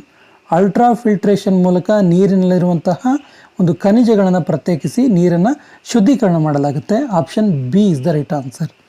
49ನೇ ಪ್ರಶ್ನೆ ಈ ರೀತಿ ಇದೆ, ಫ್ಲೋರೋಸಿಸ್ ಎನ್ನುವ ಕಾಯಿಲೆ ಯಾವುದಕ್ಕೆ ಸಂಬಂಧಿಸಿದೆ? ಸರಿಯಾದ ಉತ್ತರ ಆಪ್ಷನ್ ಎ ಮೂಳೆ ಮತ್ತು ಹಲ್ಲು.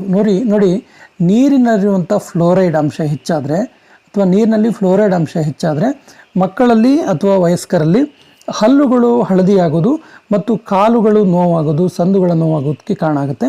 ಮೂಳೆ ಮತ್ತು ಹಲ್ಲುಗಳು ವೀಕ್ ಆಗ್ತಾ ಹೋಗ್ತವೆ. ಇದಕ್ಕೆ ಕಾರಣ ಫ್ಲೋರೋಸಿಸ್ ಎನ್ನುವಂಥ ಕಾಯಿಲೆ ಆಗಿದೆ. ಇದು ನೀರಿನಲ್ಲಿ ಫ್ಲೋರೈಡ್ ಅಂಶ ಹೆಚ್ಚಾದರೆ ಈ ಕಾಯಿಲೆ ಬರುತ್ತೆ. ಈ ಅಂಶ ಕೂಡ ಗೊತ್ತಿರಲಿ. ಇನ್ನು 50ನೇ ಪ್ರಶ್ನೆ ಈ ರೀತಿ ಇದೆ, ಜೈವಿಕ ಅನಿಲದಲ್ಲಿ ಶೇಕಡ ಎಷ್ಟು ಮೀಥೇನ್ ಇರುತ್ತೆ? 50ನೇ ಪ್ರಶ್ನೆಗೆ ಸರಿಯಾದ ಉತ್ತರ 50% ಮೀಥೇನ್ ಜೈವಿಕ ಅನಿಲದಲ್ಲಿರುತ್ತೆ. ಈ ಮೀಥೇನ್ನ ರಾಸಾಯನಿಕ ಅಣುಸೂತ್ರ CH4. ತುಂಬ ಸರಿ ಕೇಳಿದ್ದಾರೆ. ಈ ಅಂಶ ಕೂಡ ಗೊತ್ತಿರಲಿ. ಇನ್ನು 51ನೇ ಪ್ರಶ್ನೆ ಈ ರೀತಿ ಇದೆ, ಈ ಕೆಳಗಿನ ಕಾಯಿಲೆ ತಾಮ್ರದ ಕೊರತೆಯಿಂದ ಉಂಟಾಗುತ್ತೆ. ವೆರಿ ಇಂಪಾರ್ಟೆಂಟ್, ತುಂಬ ಸರಿ ನಮಗೆ ಕನ್ಫ್ಯೂಸ್ ಆಗುವಂಥ ಪ್ರಶ್ನೆ ಕೂಡ ಹೌದಿದು. ತಾಮ್ರದ ಕೊರತೆಯಿಂದ ಉಂಟಾಗುವ ಕಾಯಿಲೆ ಯಾವುದು ಕೇಳಿದ್ರೆ ಮೆಂಕೀಸ್ ರೋಗ. Option C is the right answer.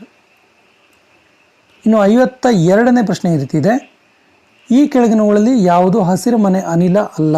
ಸರಿಯಾದ ಉತ್ತರ ನೈಟ್ರಿಕ್ ಆಕ್ಸೈಡ್. ನೈಟ್ರಿಕ್ ಆಕ್ಸೈಡ್ ಇದೆಯಲ್ಲ, ಇದು ಹಸಿರು ಮನೆ ಪರಿಣಾಮ ಮಾಡುವಂಥ ಒಂದು ಅನಿಲ ಅಲ್ಲ. Option C is the right answer. ಇನ್ನು 53ನೇ ಪ್ರಶ್ನೆ ಈ ರೀತಿ ಇದೆ, LPGಯಲ್ಲಿರುವಂತಹ ಪ್ರಮುಖ ಘಟಕಗಳು ಯಾವುದು? ವೆರಿ ಇಂಪಾರ್ಟೆಂಟ್, ತುಂಬ ಸರಿ ಕೇಳಿರುವ ಪ್ರಶ್ನೆ. LPG ಲಿಕ್ವಿಫೈಡ್ ಪೆಟ್ರೋಲಿಯಂ ಗ್ಯಾಸ್ ಇದೆಯಲ್ಲ, ಇದರಲ್ಲಿರುವಂಥ ಪ್ರಮುಖ ಘಟಕಗಳು ಪ್ರೊಫೇನ್ ಮತ್ತು butane. Option D is the right answer. Very important question. 54ನೇ ಪ್ರಶ್ನೆ ಈ ರೀತಿ ಇದೆ, ಈ ಕೆಳಗಿನ ಯಾವ ರೋಗ ವೈರಸ್ನಿಂದ ಬರೋದಿಲ್ಲ? ಸರಿಯಾದ ಉತ್ತರ 54ನೇ ಪ್ರಶ್ನೆಗೆ ಸರಿಯಾದ ಉತ್ತರ ಟೈಫಾಯ್ಡ್ ವೈರಸ್ನಿಂದ ಬರೋದಿಲ್ಲ.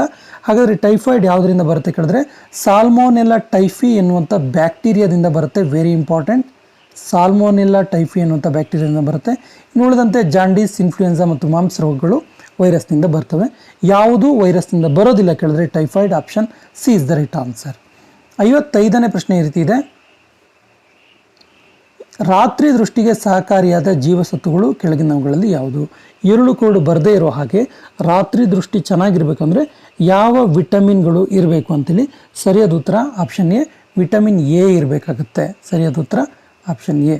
56ನೇ ಪ್ರಶ್ನೆ ಈ ರೀತಿ ಇದೆ, ಕ್ರಯೋಜೆನಿಕ್ ಎಂಜಿನ್ಗಳಲ್ಲಿ ಅನ್ವಯವನ್ನು ಇದರಲ್ಲಿ ಕಾಣಬಹುದು. ಕ್ರಯೋಜೆನಿಕ್ ಎಂಜಿನ್ಗಳ ಅನ್ವಯ ಯಾವುದರಲ್ಲಿ ನಾವು ನೋಡ್ಬೋದು ಕೇಳಿದ್ರೆ ರಾಕೆಟ್ ತಂತ್ರಜ್ಞಾನದಲ್ಲಿ ನೋಡಬಹುದಾಗಿದೆ. Option C is the right answer. 57ನೇ ಪ್ರಶ್ನೆ ಈ ರೀತಿ ಇದೆ, ರಕ್ತ ಹೆಪ್ಪುಗಟ್ಟುವಿಕೆಯಲ್ಲಿ ಯಾವ ವಿಟಮಿನ್ ಸಹಾಯಕವಾಗಿದೆ? ಸರಿಯಾದ ಉತ್ತರ ರಕ್ತ ಹೆಪ್ಪುಗಟ್ಟುವಿಕೆಗೆ ಸಹಾಯವಾಗುವ vitamin K. Option B is the right answer. ಇನ್ನು 58ನೇ ಪ್ರಶ್ನೆ ಈ ರೀತಿ ಇದೆ, ಮಾಂಟ್ರಿಯಲ್ ಪ್ರೋಟೋಕಾಲ್ ಯಾವುದಕ್ಕೆ ಸಂಬಂಧಿಸಿದೆ? ತುಂಬ ಸರಿ ಕೇಳಿರುವಂಥ ಪ್ರಶ್ನೆ ಇದು. ಮಾಂಟ್ರಿಯಲ್ ಪ್ರೋಟೋಕಾಲ್ ಓಜೋನ್ ವಿನಾಶದ ಪರೀಕ್ಷೆಗಾಗಿ ನಡೆದಂಥ ಒಂದು ಪ್ರೋಟೋಕಾಲ್ ಆಗಿದೆ, ಒಂದು ಸಮ್ಮೇಳನ ಆಗಿದೆ ಇದು. Option B is the right answer. 59ನೇ ಪ್ರಶ್ನೆ ಈ ರೀತಿ ಇದೆ, ಈ ಪರಿಸರ ಮಾಲಿನ್ಯಗಳ ಪೈಕಿ ಯಾವುದು ಆಮ್ಲ ಮಳೆಗೆ ಕಾರಣ ಆಗುತ್ತೆ? ಸೊ 59ನೇ ಪ್ರಶ್ನೆಗೆ ಸರಿಯಾದ ಉತ್ತರ option D sulphur dioxide. Sulphur dioxide ಇದೆಯಲ್ಲ, ಇದು ಆಮ್ಲ ಮಳೆಗೆ ಕಾರಕವಾಗುವಂಥ ಒಂದು ಆಕ್ಸೈಡ್ ಆಗಿದೆ. Option D is the right answer. 60ನೇ ಪ್ರಶ್ನೆ ಈ ರೀತಿ ಇದೆ, ಆಧುನಿಕ ಔಷಧಿ ಶಾಸ್ತ್ರದ ಪಿತಾಮಹ ಅಂತೇಳಿ ಯಾರನ್ನು ಕರೀತಾರೆ? ಸರಿಯಾದ ಉತ್ತರ ಆಪ್ಷನ್ ಬಿ ಹಿಪೋಕ್ರಟಿಸ್. ಹಿಪೋಕ್ರಟಿಸನ್ನು ಆಧುನಿಕ ಔಷಧಿ ಶಾಸ್ತ್ರದ ಪಿತಾಮಹ ಅಂತ ಕರೀತಾರೆ. Option B is the right answer. 61ನೇ ಪ್ರಶ್ನೆ ಈ ರೀತಿ ಇದೆ, ಸೀಸಾ ಮತ್ತು ಪೆನ್ಸಿಲ್ಗಳ ತಯಾರಿಕೆಯಲ್ಲಿ ಕೆಳಗಿನ ಯಾವುದನ್ನು ಉಪಯೋಗಿಸಲಾಗುತ್ತೆ? ಸರಿಯಾದ ಉತ್ತರ ಆಪ್ಷನ್ ಬಿ ಗ್ರಾಫೈಟ್. ಈ ಗ್ರಾಫೈಟ್ ಇಂಗಾಲದ ಒಂದು ಬಹುರೂಪಗಳಲ್ಲಿ ಒಂದು ಕೂಡ ಹೌದು. ಇಂಗಾಲದ ಬಹುರೂಪದಲ್ಲಿ ಒಂದು ಇದು ಕೂಡ ಗೊತ್ತಿರಲಿ. ಇದನ್ನು ಸೀಸಾ ಮತ್ತು ಪೆನ್ಸಿಲ್ಗಳ ತಯಾರಿಕೆಯಲ್ಲಿ ಬಳಸಲಾಗುತ್ತೆ. 62ನೇ ಪ್ರಶ್ನೆ ಈ ರೀತಿ ಇದೆ. ಶಬ್ದದ ವೇಗ ಇಲ್ಲಿ ಗರಿಷ್ಠವಾಗಿರುತ್ತೆ. ಸರಿಯಾದ ಉತ್ತರ ಆಪ್ಷನ್ ಡಿ ಉಕ್ಕು. ಉಕ್ಕಿನಲ್ಲಿ ಶಬ್ದದ ವೇಗ ಅತ್ಯಂತ ಗರಿಷ್ಠವಾಗಿರುತ್ತೆ. 63ನೇ ಪ್ರಶ್ನೆ ಈ ರೀತಿ ಇದೆ. ಉಣ್ಣೆ ನಮ್ಮನ್ನು ಚಳಿಗಾಲದಲ್ಲಿ ಬೆಚ್ಚಗಿಡುತ್ತೆ. ಕಾರಣ ಏನು? ಕಾರಣ ಏನು ಕೇಳಿದ್ರೆ ಉಣ್ಣೆ ದೇಹದಿಂದ ಉಷ್ಣ ತಪ್ಪಿಸಿಕೊಳ್ಳದಂತೆ ತಡೆಯುತ್ತೆ. ದೇಹದ ಉಷ್ಣತೆಯೇ ನಮ್ಮ ದೇಹವನ್ನು ಬೆಚ್ಚಗಿಡೋಕ್ಕೆ ಕಾರಣ ಆಗುತ್ತೆ. ವೆರಿ ಇಂಪಾರ್ಟೆಂಟ್ ನೋಡಿ. ಯಾಕೆ ಅಂದರೆ ಈ ಉಣ್ಣೆ ಅಥವಾ ಈ ಕಂಬಳಿಗಳು, ಉಣ್ಣೆಯಿಂದ ಮಾಡಿದಂಥ ವಸ್ತುಗಳು, ಸ್ವೆಟರ್ಗಳು, ಬೆಡ್ಶೀಟ್ಗಳು ನಮ್ಮ ದೇಹದಲ್ಲಿರುವಂಥ ಉಷ್ಣವನ್ನು ತಪ್ಪಿಸಿಕೊಳ್ಳದಂತೆ ತಡೆಯುತ್ತೆ. ಹಾಗಾಗಿ ಇದು ನಮ್ಮನ್ನು ಚಳಿಗಾಲದಲ್ಲಿ ಬೆಚ್ಚಗಿಡುತ್ತೆ. ಅಪ್ಲಿಕಬಲ್ ಕ್ವಶನ್, ತುಂಬ ಸರಿ ಕೇಳಿದ್ದಾರೆ. ಸರಿಯಾದ ಉತ್ತರ ಆಪ್ಷನ್ ಸಿ. 64ನೇ ಪ್ರಶ್ನೆ ಈ ರೀತಿ ಇದೆ. ಯಾಂತ್ರಿಕ ಶಕ್ತಿಯನ್ನು ವಿದ್ಯುತ್ ಶಕ್ತಿಯನ್ನಾಗಿ ಪರಿವರ್ತಿಸುವಂತಹ ಸಾಧನ ಯಾವುದು? ಸರಿಯಾದ ಉತ್ತರ ಆಪ್ಷನ್ ಸಿ ಡೈನಮೋ. ಡೈನಮೋ ಯಾಂತ್ರಿಕ ಶಕ್ತಿಯನ್ನು ವಿದ್ಯುತ್ ಶಕ್ತಿಯನ್ನಾಗಿ ಪರಿವರ್ತಿಸುತ್ತೆ. ಹಿಂದೆ ಇದನ್ನು ಸೈಕಲ್ಗಳಲ್ಲಿ ಬಳಸಲಾಗ್ತಾ ಇತ್ತು. ಸೈಕಲ್ಗಳಲ್ಲಿ ಬೆಳಕಿಗೋಸ್ಕರ ಬಳಸಲಾಗ್ತಾ ಇತ್ತು. 65ನೇ ಪ್ರಶ್ನೆ ಈ ರೀತಿ ಇದೆ. ಸೌರಶಕ್ತಿ ಒಂದು ಯಾವ ರೀತಿಯ ಶಕ್ತಿಯಾಗಿದೆ? ಸರಿಯಾದ ಉತ್ತರ ಆಪ್ಷನ್ ಎ ನವೀಕರಿಸಬಲ್ಲ ಶಕ್ತಿ. ಸೌರಶಕ್ತಿ ಒಂದು ನವೀಕರಿಸಬಲ್ಲ ಶಕ್ತಿಯಾಗಿದೆ. 66ನೇ ಪ್ರಶ್ನೆ ಈ ರೀತಿ ಇದೆ. ಜಾಗತಿಕ ಉಷ್ಣತೆ ಹೆಚ್ಚುತ್ತಿರುವುದರಿಂದ ಆಗುವ ಪರಿಣಾಮ ಏನು? ನೋಡಿ, ಜಾಗತಿಕ ತಾಪಮಾನ ಅಥವಾ ಇನ್ನು ಗ್ಲೋಬಲ್ ವಾರ್ಮಿಂಗ್ ಅಂತ ನಾವು ಕರಿತೀವಲ್ಲ, ಈ ಗ್ಲೋಬಲ್ ವಾರ್ಮಿಂಗಿಂದ ಏನೆಲ್ಲ ಸಮಸ್ಯೆ ಆಗ್ತಿದೆ ಕೇಳಿದ್ರೆ ಎಲ್ಲದೂ ಹೌದು. Option D is the right answer. ಹಾಗಾದರೆ ಏನೇನಾಗ್ತಿದೆ ಅಂದರೆ ಉಷ್ಣತೆಯಲ್ಲಿ ಏರಿಕೆ ಆಗ್ತಿದೆ, ಹಿಮ ಕರಗ್ತಾ ಇದೆ, ಸಮುದ್ರದ ಎತ್ತರದಲ್ಲಿ ಕೂಡ ಏರಿಕೆ ಆಗ್ತಿದೆ. Option D is the right answer. 67ನೇ ಪ್ರಶ್ನೆ ಈ ರೀತಿ ಇದೆ. ಹುಚ್ಚುನಾಯಿ ರೋಗ ಅಥವಾ ರೆಬಿಸ್ ಇದರ ವಿರುದ್ಧ ಲಸಿಕೆಯನ್ನು ಕಂಡುಹಿಡಿದವರು ಯಾರು? ಸರಿಯಾದ ಉತ್ತರ option B Louis Pasteur. Louis Pasteur ಅವರು ಹುಚ್ಚುನಾಯಿ ರೋಗ ಅಥವಾ ರೆಬಿಸ್ ರೋಗದ ವಿರುದ್ಧ ಲಸಿಕೆಯನ್ನು ಕಂಡುಹಿಡಿತಾರೆ. Option B is the right answer. 68ನೇ ಪ್ರಶ್ನೆ ಈ ರೀತಿ ಇದೆ. ನಿಕೋಟಿನ್ ಆಸಿಡ್ ಕೊರತೆಯಿಂದ ಮನುಷ್ಯರಲ್ಲಿ ಉಂಟಾಗುವಂತಹ ಕಾಯಿಲೆ ಯಾವುದು? ಸರಿಯಾದ ಉತ್ತರ ಆಪ್ಷನ್ ಎ ಪೆಲಾಗ್ರಾ. ನಿಕೋಟಿನ್ ಆಸಿಡ್ನ ಕೊರತೆಯಿಂದ ಪೆಲಾಗ್ರಾ ಕಾಯಿಲೆ ಉಂಟಾಗುತ್ತೆ. Option A is the right answer. 69ನೇ ಪ್ರಶ್ನೆ ಈ ರೀತಿ ಇದೆ. ಕ್ಯೋಟೋ ಪ್ರೋಟೋಕಾಲ್ನ ಪ್ರಮುಖ ಮೈಲುಗಲ್ಲು. ಕ್ಯೋಟೋ ಪ್ರೋಟೋಕಾಲ್ ಇದೆಯಲ್ಲ, ಇದೊಂದು ಪ್ರಮುಖ ಮೈಲುಗಲ್ಲು. ಯಾಕೆ ಅಂತ ಕೇಳ್ತಾರೆ. ಯಾಕೆ ಅಂದರೆ ಇದು ಹವಾಮಾನ ಬದಲಾವಣೆಯ ನಿಯಂತ್ರಣವನ್ನು ಕುರಿತಂಥ ಒಂದು ಪ್ರೋಟೋಕಾಲ್ ಆಗಿದೆ. Option A is the right answer. 70ನೇ ಪ್ರಶ್ನೆ ಈ ರೀತಿ ಇದೆ. ದನ ಮತ್ತು ಎಮ್ಮೆಗಳಲ್ಲಿ ಕಂಡುಬರುವ ಕಾಲು ಬಾಯಿ ಜ್ವರಕ್ಕೆ ಕಾರಣ ಏನು? ಸರಿಯಾದ ಉತ್ತರ ಸೂಕ್ಷ್ಮಾಣುಜೀವಿ. Option B is the right answer. 71ನೇ ಪ್ರಶ್ನೆ ಈ ರೀತಿ ಇದೆ. ಈ ಕೆಳಕಂಡವುಗಳಲ್ಲಿ ಯಾವುದು ವಿಕಿರಣಶೀಲ ಪದಾರ್ಥದಿಂದ ಉತ್ಸರ್ಜಿತವಾಗುವುದಿಲ್ಲ? 71ನೇ ಪ್ರಶ್ನೆಗೆ ಸರಿಯಾದ ಉತ್ತರ ಆಪ್ಷನ್ ಸಿ ನ್ಯೂಟ್ರಾನ್. ನೋಡಿ, ಈ ನ್ಯೂಟ್ರಾನ್ಗಳು ವಿಕಿರಣಶೀಲ ಪದಾರ್ಥದಿಂದ ಉತ್ಸರ್ಜಿಸೋದಿಲ್ಲ. Option C is the right answer. 72ನೇ ಪ್ರಶ್ನೆ ಈ ರೀತಿ ಇದೆ. ಈ ಕೆಳಕಂಡ ಯಾವ ಮಾಲಿನ್ಯ ಪ್ರಯುಕ್ತ ಮನುಷ್ಯನ ರಕ್ತದಲ್ಲಿ ಆಮ್ಲಜನಕ ರವಾನಿಸುವ ಸಾಮರ್ಥ್ಯ ಕಡಿಮೆಯಾಗುತ್ತೆ ಅಂತೇಳಿ? ಸರಿಯಾದ ಉತ್ತರ ಆಪ್ಷನ್ ಬಿ ಕಾರ್ಬನ್ ಮಾನಾಕ್ಸೈಡ್. ವಾತಾವರಣದ ಅಥವಾ ವಾಯುಮಾಲಿನ್ಯದಲ್ಲಿನ ಕಾರ್ಬನ್ ಮಾನಾಕ್ಸೈಡ್ನ ಕಾರಣದಿಂದಾಗಿ ಮನುಷ್ಯನ ರಕ್ತದಲ್ಲಿ ಆಮ್ಲಜನಕ ರವಾನಿಸುವ ಸಾಮರ್ಥ್ಯ ಕಡಿಮೆ ಆಗುತ್ತೆ. Option B is the right answer. 73ನೇ ಪ್ರಶ್ನೆ ಈ ರೀತಿ ಇದೆ. ಆಮ್ಲ ಮಳೆಗೆ ಮುಖ್ಯ ಕಾರಣ ಏನು? ಸರಿಯಾದ ಉತ್ತರ ಆಪ್ಷನ್ ಬಿ ವಾಯು ಮಾಲಿನ್ಯ. ವಾಯು ಮಾಲಿನ್ಯವೇ ಆಮ್ಲ ಮಳೆಗೆ ಮುಖ್ಯ ಕಾರಣ. ಇನ್ನು CFC ಇದೆಯಲ್ಲ, ಕ್ಲೋರೋಫ್ಲೂರೋಕಾರ್ಬನ್, ಇದು ಪ್ರಮುಖ ಕಾರಕವಾಗಿದೆ ಆಮ್ಲ ಮಳೆಗೆ. 74ನೇ ಪ್ರಶ್ನೆ ಈ ರೀತಿ ಇದೆ. ಭೋಪಾಲ್ ಅನಿಲ ದುರಂತಕ್ಕೆ ಕಾರಣವಾದ ಅನಿಲ ಯಾವುದು? ತುಂಬ ಸರಿ ಕೇಳಿದ್ದಾರೆ. Methyl isocyanate. ಮೀಥೇಲ್ ಐಸೋಸೈನೇಟ್ ಅನ್ನುವಂಥ ಅನಿಲ ಸೋರಿಕೆಯಿಂದ ಭೋಪಾಲ್ ಅನಿಲ ದುರಂತ ಆಗುತ್ತೆ. Option B is the right answer. ಇನ್ನು 75ನೇ ಪ್ರಶ್ನೆ ಈ ರೀತಿ ಇದೆ. ಭತ್ತದ ಗದ್ದೆಯ ಮೂಲಕ ಅದರ ಮೂಲದಿಂದ ಆಗುವಂಥ ಮಾಲಿನ್ಯಕಾರಕ ಯಾವುದು? ಅಂದರೆ ಭತ್ತದ ಗದ್ದೆಗೆ ಸಿಂಪಡಿಸುವಂತಹ ಕೀಟನಾಶಕಗಳು ಮತ್ತು ಬೇರೆ ಬೇರೆ ರಾಸಾಯನಿಕಗಳಿಂದ ಆಗುವಂತಹ ಮಾಲಿನ್ಯಕಾರಕ ಯಾವುದು ಕೇಳಿದ್ರೆ 75ನೇ ಪ್ರಶ್ನೆಗೆ ಸರಿಯಾದ ಉತ್ತರ CH4 ಅಥವಾ ಮೀಥೇನ್. ಇದು ನಾವು ಮೀಥೇನ್ ಅಂತ ಕೂಡ ಕರಿತೀವಿ. ಈ ಮೀಥೇನ್ನ ಕಾರಣದಿಂದಾಗಿ ಮಾಲಿನ್ಯ ಆಗತ್ತೆ. 76ನೇ ಪ್ರಶ್ನೆ ಈ ರೀತಿ ಇದೆ. ಸೌರಶಕ್ತಿ ಉಂಟಾಗಲು ಕಾರಣ ಏನು? ಸೂರ್ಯನಲ್ಲಿ ಅಗಾಧ ಪ್ರಮಾಣದ ಶಕ್ತಿ ಉಂಟಾಗುತ್ತೆ.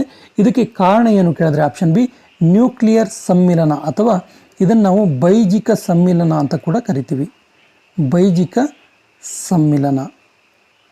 77ನೇ ಪ್ರಶ್ನೆ ಈ ರೀತಿ ಇದೆ. ಭೂಕಂಪನ ತೀವ್ರತೆ ವ್ಯಾಪ್ತಿಯನ್ನು ಕೆಳಕಂಡ ಅಳತೆ ಪಟ್ಟಿಯಿಂದ ಮಾಪನ ಮಾಡಲಾಗುತ್ತೆ. ಸರಿಯಾದ ಉತ್ತರ ಆಪ್ಷನ್ ಎ, ರಿಕ್ಟರ್ ಸ್ಕೇಲ್ನಿಂದ ನಾವು ಮಾಪನವನ್ನು ಮಾಡ್ತೀವಿ. Option A is the right answer. 78ನೇ ಪ್ರಶ್ನೆ ಈ ರೀತಿ ಇದೆ, ಈ ಕೆಳಗಿನ ಯಾವ ಪದಾರ್ಥ ಅರೆವಾಹಕವಾಗಿದೆ? ಸರಿಯಾದ ಉತ್ತರ ಆಪ್ಷನ್ ಸಿ, ಸಿಲಿಕಾನ್ ಒಂದು ಅರೆವಾಹಕಕ್ಕೆ ಪ್ರಮುಖವಾದಂಥ ಒಂದು ಉದಾಹರಣೆಯಾಗಿದೆ. Option C is the right answer. 79ನೇ ಪ್ರಶ್ನೆ ಈ ರೀತಿ ಇದೆ, ದೂರದರ್ಶನದ ರಿಮೋಟ್ ಕಂಟ್ರೋಲ್ನಲ್ಲಿ ಬಳಕೆಯಾಗುವಂಥ ವಿಕಿರಣ ಯಾವುದು? ಸರಿಯಾದ ಉತ್ತರ ಆಪ್ಷನ್ ಎ, ಅತಿರಕ್ತ ವಿಕಿರಣ ಅಂತ ನಾವು ಇದನ್ನ ಕರಿತೀವಿ. Option A is the right answer. 80ನೇ ಪ್ರಶ್ನೆ ಈ ರೀತಿ ಇದೆ, ಕಬ್ಬಿಣದ ಕೊರತೆಯಿಂದ ಉಂಟಾಗುವಂಥ ಕಾಯಿಲೆ ಯಾವುದು? ಸರಿಯಾದ ಉತ್ತರ ರಕ್ತಹೀನತೆ. Option A is the right answer. ಕಬ್ಬಿಣದ ಕೊರತೆ ಆದರೆ ಮನುಷ್ಯನಲ್ಲಿ ರಕ್ತಹೀನತೆ ಉಂಟಾಗುತ್ತೆ.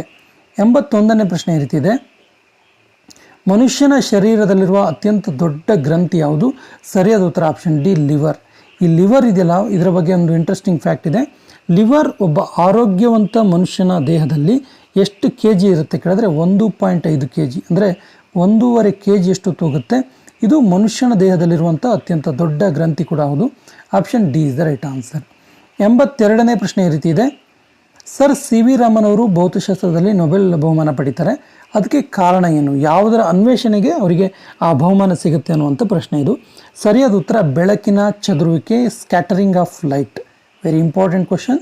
ಸ್ಕ್ಯಾಟರಿಂಗ್ ಆಫ್ ಲೈಟ್ ಅಥವಾ ಬೆಳಕಿನ ಚದುರುವಿಕೆಗೆ ಸಿ ವಿ ರಾಮನ್ ಅವರಿಗೆ ನೊಬೆಲ್ ಸಿಗುತ್ತೆ. ಇನ್ನು 83ನೇ ಪ್ರಶ್ನೆ ಈ ರೀತಿ ಇದೆ, ತುಂಬ ಬಿಸಿಲಿನ ದಿನಗಳಲ್ಲಿ ಗೋಚರಿಸುವ ಮರೀಚಿಕೆಗೆ ಕಾರಣವಾಗುವ ಪ್ರಕ್ರಿಯೆ ಯಾವುದು? ಸರಿಯಾದ ಉತ್ತರ ಆಪ್ಷನ್ ಸಿ, ಸಂಪೂರ್ಣ ಆಂತರಿಕ ಪ್ರತಿಫಲನ. ಮರೀಚಿಕೆಗೆ ಕಾರಣವಾಗುವಂಥ ಪ್ರಕ್ರಿಯೆ ಇದು. Very important. 84ನೇ ಪ್ರಶ್ನೆ ಈ ರೀತಿ ಇದೆ, ಇಂಗಾಲದ ಯಾವ ರೂಪ ಉತ್ತಮ ವಾಹಕವಾಗಿದೆ? 84ನೇ ಪ್ರಶ್ನೆಗೆ ಸರಿಯಾದ ಉತ್ತರ ಗ್ರಾಫೈಟ್ ಒಂದು ಉತ್ತಮ ವಾಹಕವಾಗಿದೆ. Option C is the right answer. 85ನೇ ಪ್ರಶ್ನೆ ಈ ರೀತಿ ಇದೆ, ಗಾಜಿನ ತಯಾರಿಕೆಯಲ್ಲಿ ಇದನ್ನು ಉಪಯೋಗಿಸಲಾಗುತ್ತೆ. ನೋಡಿ, ಗಾಜಿನ ತಯಾರಿಕೆಗೆ ಮರಳು ಅಥವಾ ಹೊಯ್ಗೆ ಬಹಳ ಪ್ರಮುಖವಾಗಿ ಬೇಕು, ಹಾಗಾಗಿ ಇದನ್ನು ಗಾಜಿನ ತಯಾರಿಕೆಯಲ್ಲಿ ಬಳಸಲಾಗುತ್ತೆ. 86ನೇ ಪ್ರಶ್ನೆ ಈ ರೀತಿ ಇದೆ, ಸೋಡಾ ನೀರಿನಲ್ಲಿರುವಂತಹ ಈ ಮುಂದಿನ ಯಾವುದಿರುತ್ತೆ? ಸೋಡಾ ನೀರಿನಲ್ಲಿರುವಂಥ ಪ್ರಮುಖವಾದ ಅಂಶ ಯಾವುದು? ಸರಿಯಾದ ಉತ್ತರ ಆಪ್ಷನ್ ಡಿ, ಕಾರ್ಬೋನಿಕ್ ಆ್ಯಸಿಡ್ ಅಥವಾ ಕಾರ್ಬೋನಿಕ್ ಆಮ್ಲ. ಇದು ಸೋಡಾ ನೀರಿನಲ್ಲಿರುತ್ತೆ ಮತ್ತು ತಂಪು ಪಾನೀಯಗಳಲ್ಲೂ ಕೂಡ ಇರುವಂಥ ಒಂದು ಆ್ಯಸಿಡ್ ಆಗಿದೆ. ತಂಪು ಪಾನೀಯ, ನೀವು ಕೋಕ್ ತಗೊಳ್ಳಿ, ಪೆಪ್ಸಿ ತಗೊಳ್ಳಿ, ಈ ಎಲ್ಲದರಲ್ಲೂ ಕೂಡ ಈ ಕೋಲ್ಡ್ ಡ್ರಿಂಕ್ಸ್ ಏನಿದೆ ಅದರಲ್ಲಿ ಈ ಕಾರ್ಬೋನಿಕ್ ಆಮ್ಲ ಇರುತ್ತೆ. ಈ ಅಂಶ ಕೂಡ ಗೊತ್ತಿರಲಿ. 87ನೇ ಪ್ರಶ್ನೆ ಈ ರೀತಿ ಇದೆ, ಬೆಳ್ಳುಳ್ಳಿಯ ವಾಸನೆಯ ಇರುವಿಕೆಗೆ ಕಾರಣ ಏನು? ಸರಿಯಾದ ಉತ್ತರ ಆಪ್ಷನ್ ಸಿ, ಗಂಧಕ. ಬೆಳ್ಳುಳ್ಳಿಯಲ್ಲಿ ಗಂಧಕದ ಅಂಶ ಇರುವ ಕಾರಣದಿಂದಾಗಿ ಬೆಳ್ಳುಳ್ಳಿಗೆ ಆ ರೀತಿಯ ಒಂದು ವಾಸನೆ ಇರುತ್ತೆ. 88ನೇ ಪ್ರಶ್ನೆ ಈ ರೀತಿ ಇದೆ, ಈ ಕೆಳಗಿನವುಗಳಲ್ಲಿ ಗ್ಯಾಲಕ್ಸಿಯನ್ನು ಗುರುತಿಸಿ. ಸರಿಯಾದ ಉತ್ತರ ಆಪ್ಷನ್ ಡಿ, ಆಂಡ್ರೋಮಿಡಾ. ಆಂಡ್ರೋಮಿಡಾವನ್ನು ಬಿಟ್ಟು ಉಳಿದ ಯಾವುದು ಗ್ಯಾಲಕ್ಸಿ ಅಲ್ಲ, ಆಂಡ್ರೋಮಿಡಾ ಒಂದು ಗ್ಯಾಲಕ್ಸಿ ಆಗಿದೆ. Option D is the right answer. 89ನೇ ಪ್ರಶ್ನೆ ಈ ರೀತಿ ಇದೆ, ಗೃಹ ಬಳಕೆಯ ವಿದ್ಯುತ್ನ ಬಳಕೆಯ ಏಕಮಾನ ಯಾವುದು? 89ನೇ ಪ್ರಶ್ನೆಗೆ ಸರಿಯಾದ ಉತ್ತರ kilowatt per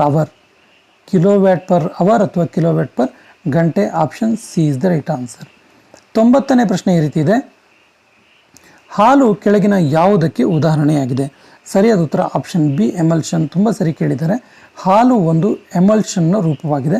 option B is the right answer. 91ನೇ ಪ್ರಶ್ನೆ ಈ ರೀತಿ ಇದೆ, ಸಿನ್ನಬಾರ್ನಿಂದ ಹೊರತೆಗೆಯುವಂತಹ ಲೋಹ ಯಾವುದು? ಸರಿಯಾದ ಉತ್ತರ ಆಪ್ಷನ್ ಎ, ಪಾದರಸ. ಸಿನ್ನಬಾರ್ನಿಂದ ಪಾದರಸವನ್ನು ತೆಗೆಯಲಾಗುತ್ತೆ, ಅಂದರೆ ಪಾದರಸದ ಅದಿರಿದು ಸಿನ್ನಬಾರ್ ಅನ್ನೋದು. ಈ ಸಿನ್ನಬಾರ್ ಅದಿರಿನಿಂದ ನಾವು ಪಾದರಸವನ್ನು ಪಡಿತೀವಿ. 92ನೇ ಪ್ರಶ್ನೆ ಈ ರೀತಿ ಇದೆ, ಮನುಷ್ಯನ ದೇಹದಲ್ಲಿ ಅತ್ಯಂತ ಗಟ್ಟಿಯಾಗಿರುವ ವಸ್ತು ಯಾವುದು? ಸರಿಯಾದ ಉತ್ತರ ಆಪ್ಷನ್ ಬಿ, ಹಲ್ಲಿನ ಎಲಾಮಲ್. ತುಂಬ ಸರಿ ನಮಗೆ ದವಡೆ ಎಲುಬು ಅಥವಾ ತೊಡೆ ಎಲುಬು ಅನಿಸಿದ್ರು ಕೂಡ ಸರಿಯಾದ ಉತ್ತರ ಹಲ್ಲಿನ ಎನಾಮಲ್ ಇದೆಯಲ್ಲ, ಇದು ಮನುಷ್ಯನ ದೇಹದಲ್ಲಿಯೇ ಅತ್ಯಂತ ಗಟ್ಟಿಯಾದ ವಸ್ತು. Option B is the right answer. 93ನೇ ಪ್ರಶ್ನೆ ಈ ರೀತಿ ಇದೆ, ಫ್ಯಾರನೀಟ್ ಸ್ಕೇಲ್ನಲ್ಲಿ ನೀರಿನ ಕುದಿಯುವ ಬಿಂದು ಎಷ್ಟು? 93ನೇ ಪ್ರಶ್ನೆಗೆ ಸರಿಯಾದ ಉತ್ತರ 212 ಡಿಗ್ರಿ ಫ್ಯಾರನೀಟ್. ನೋಡಿ, ಈ ಫ್ಯಾರನೀಟ್ ಸ್ಕೇಲ್ ಬಗ್ಗೆ ಇರುವಂಥ ಒಂದು ಇಂಟ್ರೆಸ್ಟಿಂಗ್ ಫ್ಯಾಕ್ಟ್ ಏನಂದರೆ, ಈ ಫ್ಯಾರನೀಟ್ ಸ್ಕೇಲ್ ಇರೋದೇ 32 ಡಿಗ್ರಿ ಫ್ಯಾರನೀಟಿಂದ 212 ಡಿಗ್ರಿ ಫ್ಯಾರನೀಟ್ವರೆಗೆ. ಸೊ ಈ ಒಂದು ಅಂಶವನ್ನು ನಾವು ಗಮನಿಸಿದ್ರೆ ನೀರಿನ ಕುದಿಯೋ ಒಂದು 212 ಡಿಗ್ರಿ ಫ್ಯಾರನೀಟ್ ಆಗುತ್ತೆ. Option D is the right answer. 94ನೇ ಪ್ರಶ್ನೆ ಈ ರೀತಿ ಇದೆ, ಬಾಹ್ಯಾಕಾಶ ತಲುಪಿದ ಮೊದಲ ಭಾರತೀಯ ಯಾರು? ಸರಿಯಾದ ಉತ್ತರ ಆಪ್ಷನ್ ಸಿ, ರಾಕೇಶ್ ಶರ್ಮಾ. ರಾಕೇಶ್ ಶರ್ಮಾ ಅವರು ಬಾಹ್ಯಾಕಾಶವನ್ನು ತಲುಪಿದ ಮೊದಲ ಭಾರತೀಯ. 95ನೇ ಪ್ರಶ್ನೆ ಈ ರೀತಿ ಇದೆ, ಎತ್ತರದ ಪ್ರದೇಶದಲ್ಲಿ ಗಾಳಿಯ ಒತ್ತಡ ಯಾವ ರೀತಿ ಇರುತ್ತೆ ಅಂತೇಳಿ. ಸರಿಯಾದ ಉತ್ತರ ಎತ್ತರ ಪ್ರದೇಶಕ್ಕೆ ಹೋದ ಹಾಗೆ ಗಾಳಿಯ ಒತ್ತಡ ಕಡಿಮೆ ಆಗ್ತಾ ಹೋಗುತ್ತೆ. Option D is the right answer. 96ನೇ ಪ್ರಶ್ನೆ ಈ ರೀತಿ ಇದೆ. ಕರ್ನಾಟಕದಲ್ಲಿ ಭೂಕಂಪ ಮಾಪನ ಕೇಂದ್ರ ಎಲ್ಲಿದೆ? ಸರಿಯಾದ ಉತ್ತರ ಆಪ್ಷನ್ ಬಿ ಗೌರಿಬಿದನೂರು, ಹಾಸನ ಜಿಲ್ಲೆಯಲ್ಲಿದೆ. ಇದು ಹಾಸನ ಜಿಲ್ಲೆಯ ಗೌರಿಬಿದನೂರಿನಲ್ಲಿ ಭೂಕಂಪ ಮಾಪನ ಕೇಂದ್ರ ಇದೆ. Option B is the right answer. 97ನೇ ಪ್ರಶ್ನೆ ಈ ರೀತಿ ಇದೆ. ಚರ್ಮದ ಕಂದು ಬಣ್ಣಕ್ಕೆ ಕಾರಣವಾದ ವರ್ಣದ್ರವ್ಯ ಯಾವುದು? ಸರಿಯಾದ ಉತ್ತರ ಆಪ್ಷನ್ ಡಿ ಮೆಲನಿನ್ ಅಥವಾ ಮೆಲಾನಿನ್. ಇದು ಮನುಷ್ಯನ ದೇಹದಲ್ಲಿರುವಂಥ ಚರ್ಮಕ್ಕೆ ಅದರ ಬಣ್ಣಕ್ಕೆ ಕಾರಣವಾಗುವಂಥ ಒಂದು ವರ್ಣದ್ರವ್ಯ ಆಗಿದೆ. 98ನೇ ಪ್ರಶ್ನೆ ಈ ರೀತಿ ಇದೆ. ನೈಟ್ರಸ್ ಆಕ್ಸೈಡ್ನ ಜನಪ್ರಿಯ ಹೆಸರೇನು? ಸರಿಯಾದ ಉತ್ತರ ಲಾಫಿಂಗ್ ಗ್ಯಾಸ್ ಅಥವಾ ನಗಿಸುವ ಅನಿಲ. ಇದಕ್ಕೆ ನಗಿಸುವ ಅನಿಲ ಅಂತ ಕೂಡ ಕರೀತಾರೆ. ಇದರ ರಾಸಾಯನಿಕ ಅಣುಸೂತ್ರ ತುಂಬ ಸರಿ ಕೇಳಿದರೆ N2O ನೈಟ್ರಸ್ ಆಕ್ಸೈಡ್. ಈ ಅಂಶ ಕೂಡ ಗೊತ್ತಿರಲಿ. ನೈಟ್ರಸ್ ಆಕ್ಸೈಡ್ ಅಂದರೆ laughing gas. Option B is the right answer. 99ನೇ ಪ್ರಶ್ನೆ ಈ ರೀತಿ ಇದೆ. ಹೃದಯಕ್ಕೆ ರಕ್ತವನ್ನು ಸಾಗಿಸೋದು ಯಾವುದು? ಸರಿಯಾದ ಉತ್ತರ ಆಪ್ಷನ್ ಸಿ ಅಭಿಧಮನಿಗಳು. ಹೃದಯಕ್ಕೆ ರಕ್ತವನ್ನು ಸಾಗಿಸೋದು ಯಾವುದು ಕೇಳಿದ್ರೆ ಅಭಿಧಮನಿಗಳು ಸಾಗಿಸ್ತವೆ. Option C is the right answer. 100ನೇ ಪ್ರಶ್ನೆ ಈ ರೀತಿ ಇದೆ. ಮನುಷ್ಯರಲ್ಲಿ ಸಾಮಾನ್ಯವಾಗಿ ನಾಡಿ ಮಿಡಿತ ಎಷ್ಟಿರುತ್ತೆ ಕೇಳಿದ್ರೆ ನಿಮಿಷಕ್ಕೆ ಸುಮಾರು 72 ಬಡಿತ ಇರುತ್ತೆ. Option B is the right answer. ತುಂಬ ಸರಿ ಕೇಳಿರುವಂಥ ಪ್ರಶ್ನೆ. 101ನೇ ಪ್ರಶ್ನೆ ಈ ರೀತಿ ಇದೆ. ಅಯೋಡಿನ್ ಕೊರತೆಯಿಂದ ಉಂಟಾಗುವ ನ್ಯೂನತೆ ಯಾವುದು? ಸರಿಯಾದ ಉತ್ತರ ಆಪ್ಷನ್ ಎ ಗಾಯಿಟರ್. ಇದಕ್ಕೆ ಸರಳ ಗಾಯಿಟರ್ ಅಥವಾ ಗಳಗಂಡ ಅಂತೇಳಿ ಕೂಡ ಕರಿತೀವಿ. ಇದು ಅಯೋಡಿನ್ ಯುಕ್ತ ಉಪ್ಪಿನ ಕೊರತೆಯಿಂದ ಉಂಟಾಗುವಂಥ ಒಂದು ಕಾಯಿಲೆ ಆಗಿದೆ. Option A is the right answer. 102ನೇ ಪ್ರಶ್ನೆ ಈ ರೀತಿ ಇದೆ. ವಾಷಿಂಗ್ ಸೋಡಾದ ರಾಸಾಯನಿಕ ಹೆಸರೇನು? 102ನೇ ಪ್ರಶ್ನೆಗೆ ಸರಿಯಾದ ಉತ್ತರ ಸೋಡಿಯಂ ಕಾರ್ಬೋನೇಟ್. ವಾಷಿಂಗ್ ಸೋಡಾದ ರಾಸಾಯನಿಕ ಹೆಸರು. ಇದನ್ನು ನಾವು ರಾಸಾಯನಿಕವಾಗಿ ಈ ರೀತಿ ಅಣುಸೂತ್ರವನ್ನು ಕೂಡ ಹೇಳ್ತೀವಿ. ಏನು ಕೇಳಿದ್ರೆ Na2CO3 ಅಂತ ಕೂಡ ಕರಿತೀವಿ. ವಾಷಿಂಗ್ ಸೋಡಾದ ರಾಸಾಯನಿಕ ಹೆಸರು. 103ನೇ ಪ್ರಶ್ನೆ ಈ ರೀತಿ ಇದೆ. ಮನುಷ್ಯನ ಯಾವ ಅಂಗದ ಕಾಯಿಲೆಗೆ ಡಯಾಲಿಸಿಸ್ ಶಸ್ತ್ರಚಿಕಿತ್ಸೆಯನ್ನು ಮಾಡಲಾಗುತ್ತೆ? ಸರಿಯಾದ ಉತ್ತರ ಮೂತ್ರಜನಕಾಂಗ ಅಥವಾ ಕಿಡ್ನಿ ಫೇಲ್ಯೂರ್ ಆದರೆ ಡಯಾಲಿಸಿಸ್ ಶಸ್ತ್ರಚಿಕಿತ್ಸೆಯನ್ನು ಮಾಡ್ತಾರೆ. 104ನೇ ಪ್ರಶ್ನೆ ಈ ರೀತಿ ಇದೆ. ಸೂರ್ಯನ ಬೆಳಕು ಯಾವ ವಿಟಮಿನ್ನ ಕೊಡುತ್ತೆ ಅಂತೇಳಿ? ಸರಿಯಾದ ಉತ್ತರ ಆಪ್ಷನ್ ಸಿ ವಿಟಮಿನ್ ಡಿ ಅನ್ನು ಕೊಡುತ್ತೆ. ಸೊ ಸೂರ್ಯನ ಬೆಳಕಿನಲ್ಲಿ ವಿಟಮಿನ್ ಡಿ ಇರುತ್ತೆ. Option C is the right answer. 105ನೇ ಪ್ರಶ್ನೆ ಈ ರೀತಿ ಇದೆ. ಭಾರತದ ಮೊದಲ ಖಗೋಳ ಯಾತ್ರಿ ಯಾರು? ಸರಿಯಾದ ಉತ್ತರ ಆಪ್ಷನ್ ಎ ರಾಕೇಶ್ ಶರ್ಮಾ. 106ನೇ ಪ್ರಶ್ನೆ ಈ ರೀತಿ ಇದೆ. ಫೌಂಟೇನ್ ಪೆನ್ನನ್ನು ಕಂಡು ಹಿಡಿದವರು ಯಾರು? ಸರಿಯಾದ ಉತ್ತರ ಆಪ್ಷನ್ ಡಿ ವಾಟರ್ಮನ್ ಇವರು ಫೌಂಟೇನ್ ಪೆನ್ನನ್ನು ಕಂಡು ಹಿಡಿತಾರೆ. 107ನೇ ಪ್ರಶ್ನೆ ಈ ರೀತಿ ಇದೆ. ಜಲಜನಕವನ್ನು ಕಂಡು ಹಿಡಿದವರು ಯಾರು? ಸರಿಯಾದ ಉತ್ತರ Priestley. Option A is the right answer. Priestley ಅವರು ಜಲಜನಕವನ್ನು ಕಂಡು ಹಿಡಿತಾರೆ. 108ನೇ ಪ್ರಶ್ನೆ ಈ ರೀತಿ ಇದೆ. ಕೆಲಸದ ಅಳತೆಯ ಮಾನ ಯಾವುದು? ಸರಿಯಾದ ಉತ್ತರ joule. Option A is the right answer. ಇದು ಕೆಲಸದ ಅಳತೆಯ ಮಾನವಾಗಿದೆ ಜೌಲ್. ಇನ್ನು 109ನೇ ಪ್ರಶ್ನೆ ಈ ರೀತಿ ಇದೆ. ಯಾವ ಲೋಹವು ತಣ್ಣೀರಿನಲ್ಲಿ ವರ್ತಿಸುತ್ತೆ? ಸರಿಯಾದ ಉತ್ತರ ಆಪ್ಷನ್ ಬಿ ಸೋಡಿಯಂ ಇದೆಯಲ್ಲ, ಇದು ತಣ್ಣೀರಿನಲ್ಲಿ ವರ್ತಿಸುತ್ತೆ. ಹಾಗಾಗಿ ಇದನ್ನು ಸೀಮೆ ಎಣ್ಣೆಯಲ್ಲಿ ಸಂಗ್ರಹಿಸಿ ಇಡಲಾಗಿರುತ್ತೆ. Very important. ಈ ಅಂಶ ಕೂಡ ಗೊತ್ತಿರಲಿ. ಇನ್ನು 110ನೇ ಪ್ರಶ್ನೆ ಈ ರೀತಿ ಇದೆ. ಕಾಮನಬಿಲ್ಲು ಉಂಟಾಗಲು ಕಾರಣ ಏನು? 110ನೇ ಪ್ರಶ್ನೆಗೆ ಸರಿಯಾದ ಉತ್ತರ ಆಪ್ಷನ್ ಡಿ ವಕ್ರೀಭವನ. ಕಾಮನಬಿಲ್ಲು ಬೆಳಕಿನ ವಕ್ರೀಭವನದಿಂದ ಉಂಟಾಗುತ್ತೆ. 111ನೇ ಪ್ರಶ್ನೆ ಈ ರೀತಿ ಇದೆ. ಹೆಚ್ಚು ಕ್ಯಾಲೋರಿಗಳನ್ನು ಹೊಂದಿರುವ ಪೋಷಕಾಂಶ ಯಾವುದು? ಸರಿಯಾದ ಉತ್ತರ ಆಪ್ಷನ್ ಸಿ ಕೊಬ್ಬು. ಕೊಟ್ಟಿರೋ ಆಪ್ಷನ್ಸಲ್ಲಿ ಹೆಚ್ಚು ಕ್ಯಾಲೋರಿಯನ್ನು ಹೊಂದಿರುವ ಪೋಷಕಾಂಶ ಕೊಬ್ಬು. Option C is the right answer. 112ನೇ ಪ್ರಶ್ನೆ. ಇವುಗಳಲ್ಲಿ ಯಾವುದರಲ್ಲಿ ಕಿಣ್ವಗಳು ಅಥವಾ ಎಂಜೈಮ್ಗಳು ಇರೋದಿಲ್ಲ ಅಂತೇಳಿ? ಸರಿಯಾದ ಉತ್ತರ ಪಿಷ್ಟದಲ್ಲಿ ಕಿಣ್ವಗಳಾಗಲಿ ಎಂಜೈಮ್ಗಳಾಗಲಿ ಇರೋದಿಲ್ಲ. 113ನೇ ಪ್ರಶ್ನೆ ಈ ರೀತಿ ಇದೆ. ಅಂಗಾಂಶಗಳಿಗೆ ಆಮ್ಲಜನಕವನ್ನು ಒದಗಿಸಿದ ನಂತರ ಹೃದಯಕ್ಕೆ ಬಂದು ರಕ್ತ ಸೇರೋದು ಎಲ್ಲಿಂದ ಸೇರುತ್ತೆ? ಸೊ ಸರಿಯಾದ ಉತ್ತರ ಆಪ್ಷನ್ ಬಿ ಫಲ ಹೃತ್ಕರ್ಣದಿಂದ ಸೇರುತ್ತೆ. Option B is the right answer. 114ನೇ ಪ್ರಶ್ನೆ ಈ ರೀತಿ ಇದೆ. ಗಿಡಗಳು ಆಮ್ಲಜನಕವನ್ನು ವಾತಾವರಣಕ್ಕೆ ಬಿಟ್ಟು ಕೊಡುವಂತಹ ಒಂದು ಪ್ರಕ್ರಿಯೆ ಇದೆಯಲ್ಲ, ಅದಕ್ಕೆ ಏನಂತ ಕರೀತಾರೆ ಅಂತೇಳಿ? ಸರಿಯಾದ ಉತ್ತರ ಆಪ್ಷನ್ ಡಿ ದ್ಯುತಿ ಸಂಶ್ಲೇಷಣಾ ಕ್ರಿಯೆ ಅಂತೇಳಿ ಕರಿತೀವಿ. ಈ ಸಂದರ್ಭದಲ್ಲಿ ಗಿಡಗಳು ತಮ್ಮ ಆಹಾರವನ್ನು ಕೂಡ ತಯಾರು ಮಾಡ್ಕೊಳ್ತವೆ. Option D is the right answer. 115ನೇ ಪ್ರಶ್ನೆ ಈ ರೀತಿ ಇದೆ. ಹಾರುವ ಬೆಲೂನ್ಗಳಲ್ಲಿ ತುಂಬುವಂತಹ ಒಂದು ಅನಿಲ ಯಾವುದು? ಸರಿಯಾದ ಉತ್ತರ ಆಪ್ಷನ್ ಸಿ ಜಲಜನಕ. ಯಾಕೆ ಜಲಜನಕವನ್ನು ಹಾರುವ ಬೆಲೂನ್ಗಳಲ್ಲಿ ತುಂಬುತ್ತಾರೆ ಕೇಳಿದ್ರೆ ಈ ಜಲಜನಕ ಅತ್ಯಂತ ಹಗುರವಾದ ಅನಿಲವಾಗಿದೆ. Very important. 116ನೇ ಪ್ರಶ್ನೆ ಈ ರೀತಿ ಇದೆ.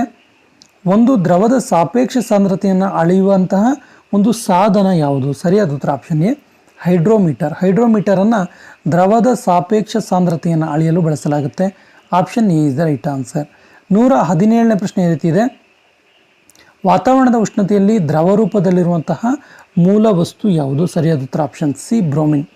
ಬ್ರೋಮಿನ್ ಇದು ವಾತಾವರಣದ ಉಷ್ಣತೆಯಲ್ಲಿ ದ್ರವ ರೂಪದಲ್ಲಿರುವಂಥ ಮೂಲ ವಸ್ತುವಾಗಿದೆ. 118ನೇ ಪ್ರಶ್ನೆ ಈ ರೀತಿ ಇದೆ. ಕ್ಲೋರೋಮೈಸಿಟಿನ್ ಔಷಧಿಯನ್ನು ಯಾವ ಕಾಯಿಲೆಗೆ ಉಪಯೋಗಿಸ್ತಾರೆ? ಕ್ಲೋರೋಮೈಸಿಟಿನ್ ಎನ್ನುವಂಥ ಔಷಧಿಯನ್ನು ಟೈಫಾಯ್ಡ್ ಕಾಯಿಲೆಗೆ ಉಪಯೋಗಿಸ್ತಾರೆ. Option B is the right answer. 119ನೇ ಪ್ರಶ್ನೆ ಈ ರೀತಿ ಇದೆ. ಜೆಟ್ ಇಂಜಿನ್ ಯಾವ ತತ್ವದ ಆಧಾರದ ಮೇಲೆ ಕಾರ್ಯನಿರ್ವಹಿಸುತ್ತೆ? ಸರಿಯಾದ ಉತ್ತರ ನ್ಯೂಟನ್ ಚಲನೆಯ 2ನೇ ನಿಯಮ. Option C is the right answer.